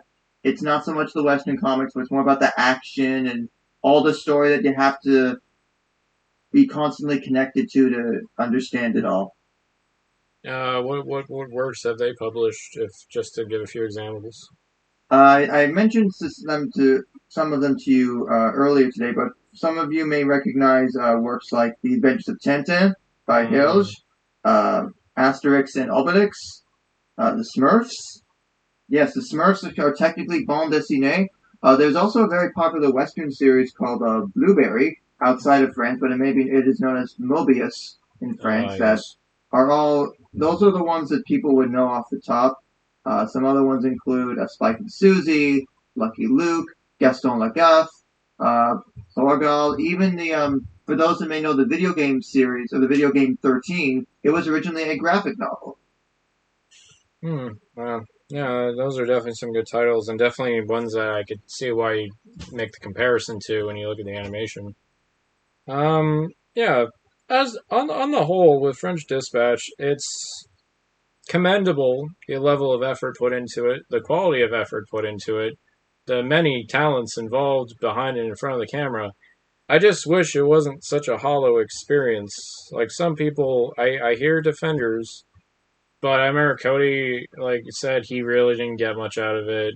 Michael said it was very well done, though a little lacking compared to his other efforts. And But again, I totally agree with them in a lot of ways because especially with the satire angle, this feels like I don't like feeling that it's not that I'm not smart enough to get something. It's that this movie is made for an audience that is not someone like myself. That, it's you very know, niche, yeah. like obviously senses of humor are going to be subjective and different, but this kind of felt like the humor was mostly derived from, very dry things, almost like a British sense of humor, which is ironic considering this is set in France and all that. Yeah, you're right. All Yeah, it needed was the plate of crackers and cheese and Wallace trying to get to the moon, and that's an entirely different thing. yeah. Yeah, I do feel I like did like though in the end credits they had all those covers of prior issues that looked like New Yorker issues, yeah, but maybe if anything else, maybe the French Dispatch will get me to try and read the New Yorker and see if it's as dry and I guess borderline pretentious as I thought. yeah. Well, that's the thing. I can tell it's a very good love letter and a good representation of publications like that. And if that's something you're passionate about, or if you like if you're into literary heroes or things like that, if you're really deep into that sort of level of writing, then this movie might actually speak volumes for you, unintended. But it's just not something that I gelled with exactly. I can watch it again. It's definitely an experience. I don't know. I feel bad that I don't have a lot of praise or a lot of attachment to it. And for that, I can't help but wonder though if they had taken another year to really polish this up because it was supposed to come out in 2020, and despite the fact that it's less than 2 hours, but I feel like if they'd taken an extra year to 18 months and really tried to refine it more, maybe not have it be three segments, maybe trim the fat of the other ones and have it be more like you know an hour and a half ish. They could have had a lot more concise story approach. Maybe it would have bumped it up a little more. it's pretty hard to make an hour and a half long anthology movie, but I get what you're saying. Yeah. But yeah, Um, I understand where you're coming from as well. I think in terms of rating, for right now, after seeing it twice, my opinion on it hasn't really increased that much.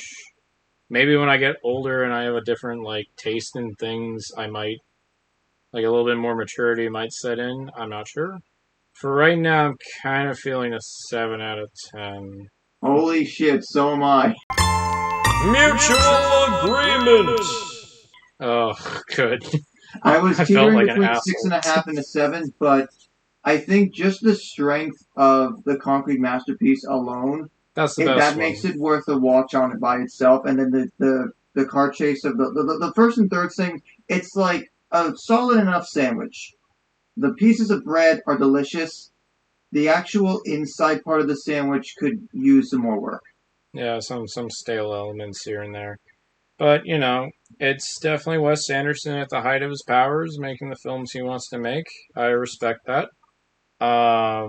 Making some very interesting creative decisions along the way. I'm not really fond of subtitles that kind of go here, there, and everywhere, or characters that just speak multiple languages just because they can, because it's cool.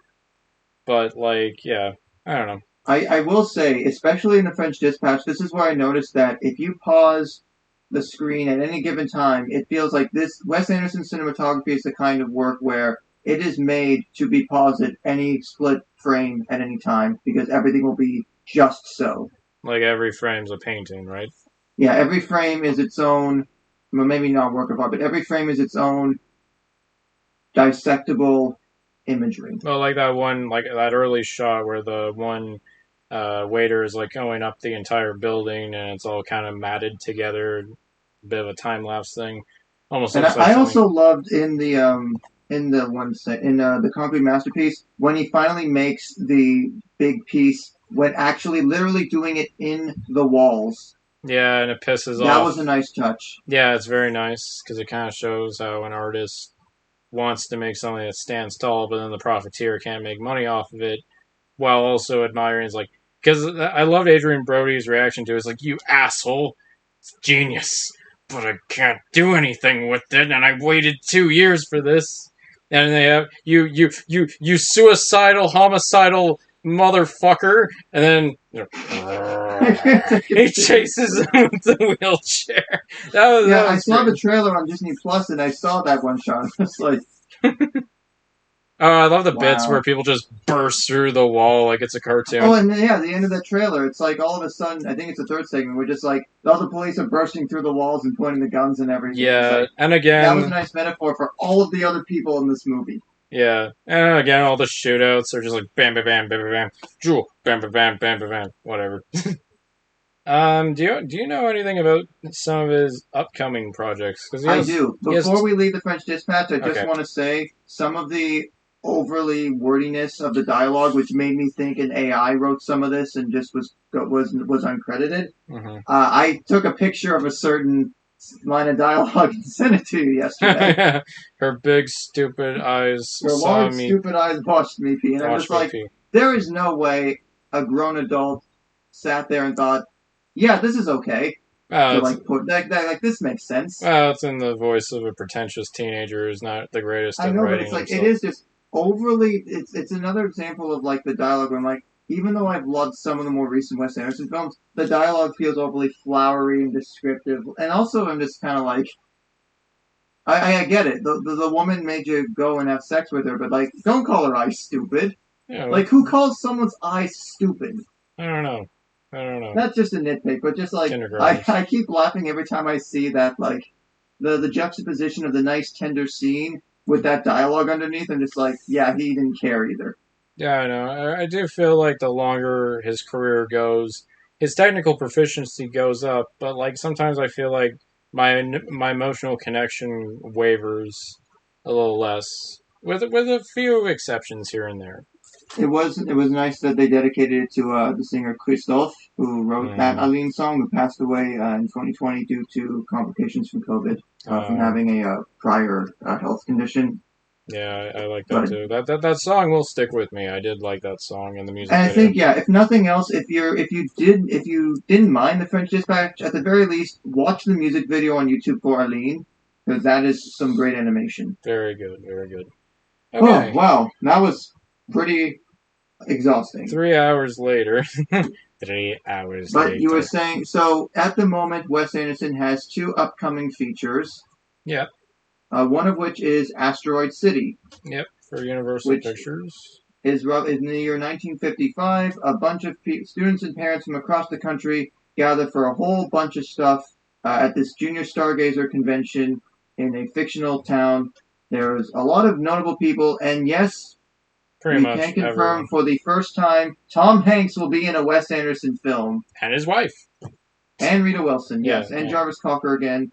and Bryan Cranston again, and Scarlett Johansson again. But I Again, just like it's again, going to be interesting again. because it's going to be like mid 50s sort of Americana equivalent of the space race and all of that stuff, and there'll probably be some debauchery in there.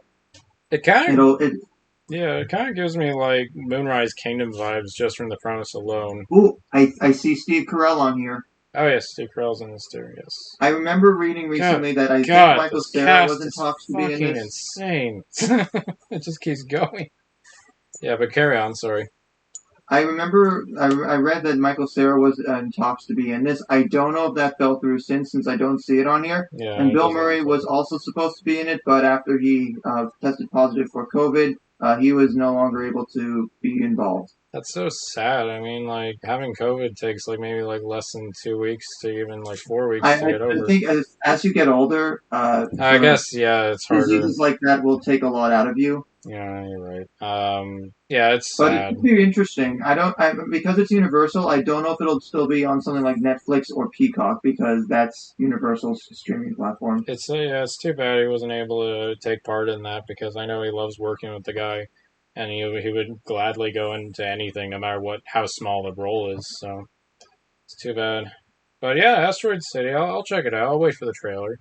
I Um, wonder if the font's going to be like. Well, I think I've seen what sort of what the font looks like, but like how Pizza Planet or like those sort of wacky, 50s esque fonts for oh, space kind things. of like That could be good. so you're thinking like a retro futuristic approach. Yeah, because given the setting of it and just the general time frame, I feel like that almost works too well. Which I'd be interested in it. Oh, for sure, I'd love to see it. I And to the see one what that they we do. do know that has a tentative release date of sometime in 2023 is another Roald Dahl adaptation, The Wonderful Story of Henry Sugar, And six more.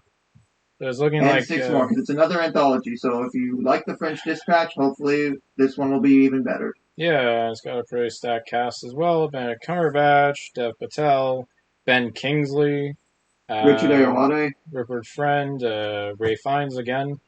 It's a good cast. I mean, I unfortunately only read that book once when I was younger. I remember it was a little bit more mature than his other works, but Maybe I'll check it out sometime then. I should reread it because yeah, I want to see how he adapts like this many stories, or if he I'm happy does that Dev Patel is involved because I think he's gone from Slumdog Millionaire to like Lion and a few other almost more Green Knight. prestige Yeah, films that most people. I mean, I remember in high school everyone liked Slumdog Millionaire, but that was at the beginning of his career, and now I feel like he's really blossomed in the almost 15-ish years he's since. come a long way since the Last Airbender. I'll say that, and he was the Oh best yeah, part of that's that right. movie. I'm sure even he doesn't want to think about that, but I He guess was that makes him the best part of that film. he was the best part of that film easily.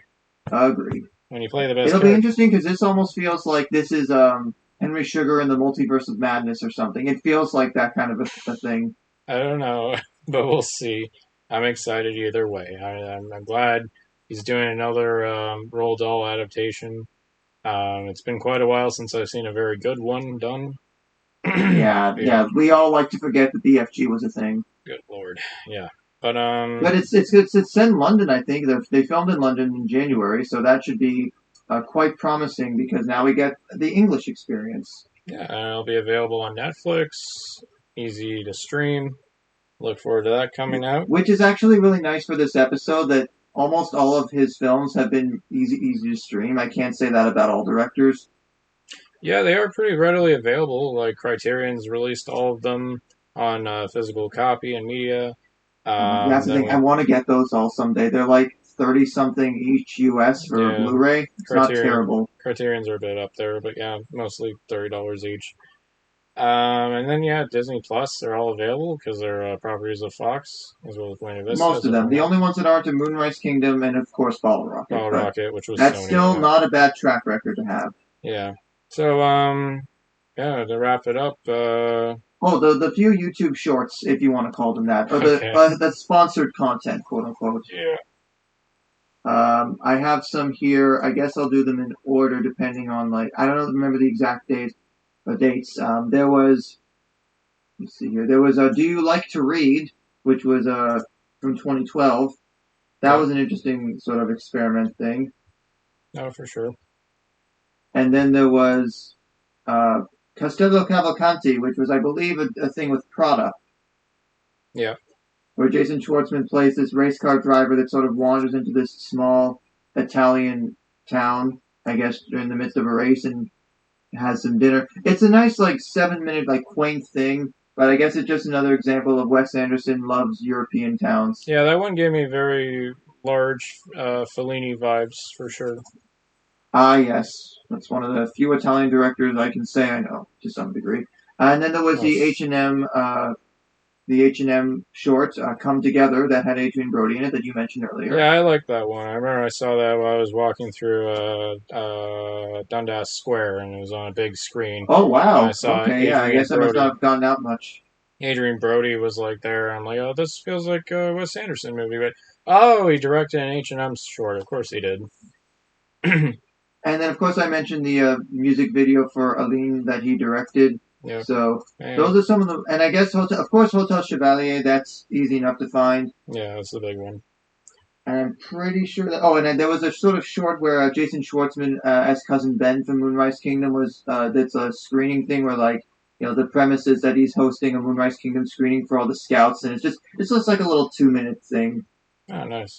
Wasn't there also a credit card commercial? I could have swore he did a MasterCard commercial where Wes Anderson himself is walking around, and it's a bit like Moonrise Kingdom, and it's all like, Yes, My Life, My Card. That is him. I believe it depends on when it was filmed here. It looks like it was 2004 oh, or six, mid 2000s, let's say. okay, so before Moonrise Kingdom. Very well. Maybe Yeah, it that's would what have it. been like Life Aquatic era ish. Nice.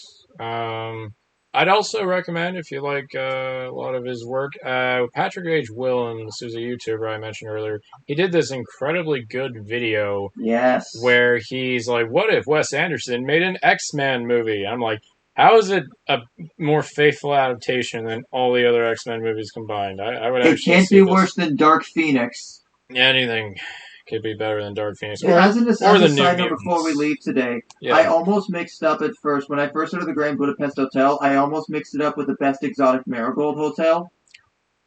I can see how someone can make that distinction. It's Yeah. at a hotel in Europe. I mean, it came out in 2011, but same idea. Oh, you Europeans and your hotels. I really enjoyed doing this episode just because, like, just from the settings of the films, it makes you feel a little bit more worldly. Just getting some of the scope of the principal photography. Yeah, and the cinema involved with it for sure. Yes. I gotta say, yeah, Wes Anderson. He's not my absolute favorite director, but I do appreciate a lot of his work. I like how I can always pinpoint his style the second I see a frame. I think he's a pretty decent fellow, very well read, very intellectual.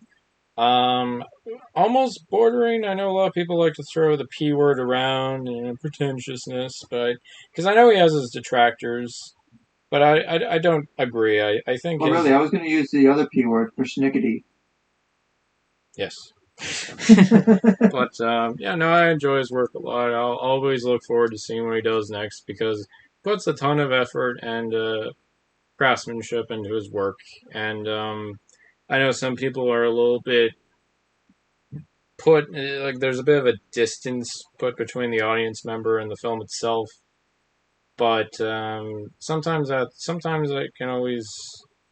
Why do I always have trouble making conclusions? Basically, I really enjoy his work. I will watch his movies again and again, and I'm very glad we were able to get together and discuss his projects in length. It's hard to say if Wes Anderson is my favorite director, but it's also easy to say that he is. Because in terms of just from a dialogue approach, especially again as we talked about it way earlier on with like writing kid characters and just having really smart dialogue, and again that can be a crutch at times, it can be a detriment, but that's why I think when I think of if I'm going to make a film, I want it to sort of be in a relatable setting, or at least a setting that's familiar to me that I can use. And I feel like a lot of the films that I've loved from him have done that, and I hope that he continues to do more of that. And like I said, I hope he also continues to stretch the boundaries of certain mediums. Go back to stop motion. Go and do more animated type stuff. Do other things. Maybe actually finally do a proper dramatic play. Like go to Broadway. Go to the West End of London. Oh, that'd be cool. Yeah, I'm surprised he hasn't really done theater. Actually, now that you mention it.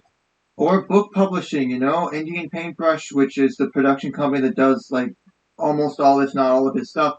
I'm sure they could, branch out into all sorts of, home design things, like the color palette thing is what I'm trying to get to, like officially licensed color swatches. So if you want to recreate certain scenes on your own, you can use the official colors of certain films, as much as colors can be considered official. So sort of like home furnishing or things like that. Yeah, like Get Bear Yeah, that could or be good.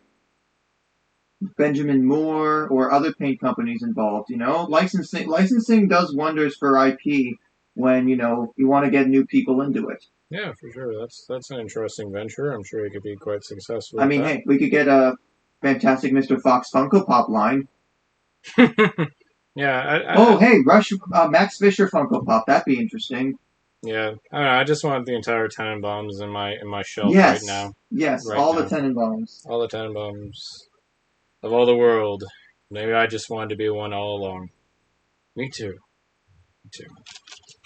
All right, Josh. Well, this has been quite exquisite, and I'm glad you took the time to get familiar with his projects and discuss them in great lengths with me. I thought this was a lot of fun. As did I. This was a wonderful way to spend a Friday night after a long day at work. I'm glad you enjoyed yourself, and I hope to do it again with you soon. All right, audience. Play me out. Take care, everyone.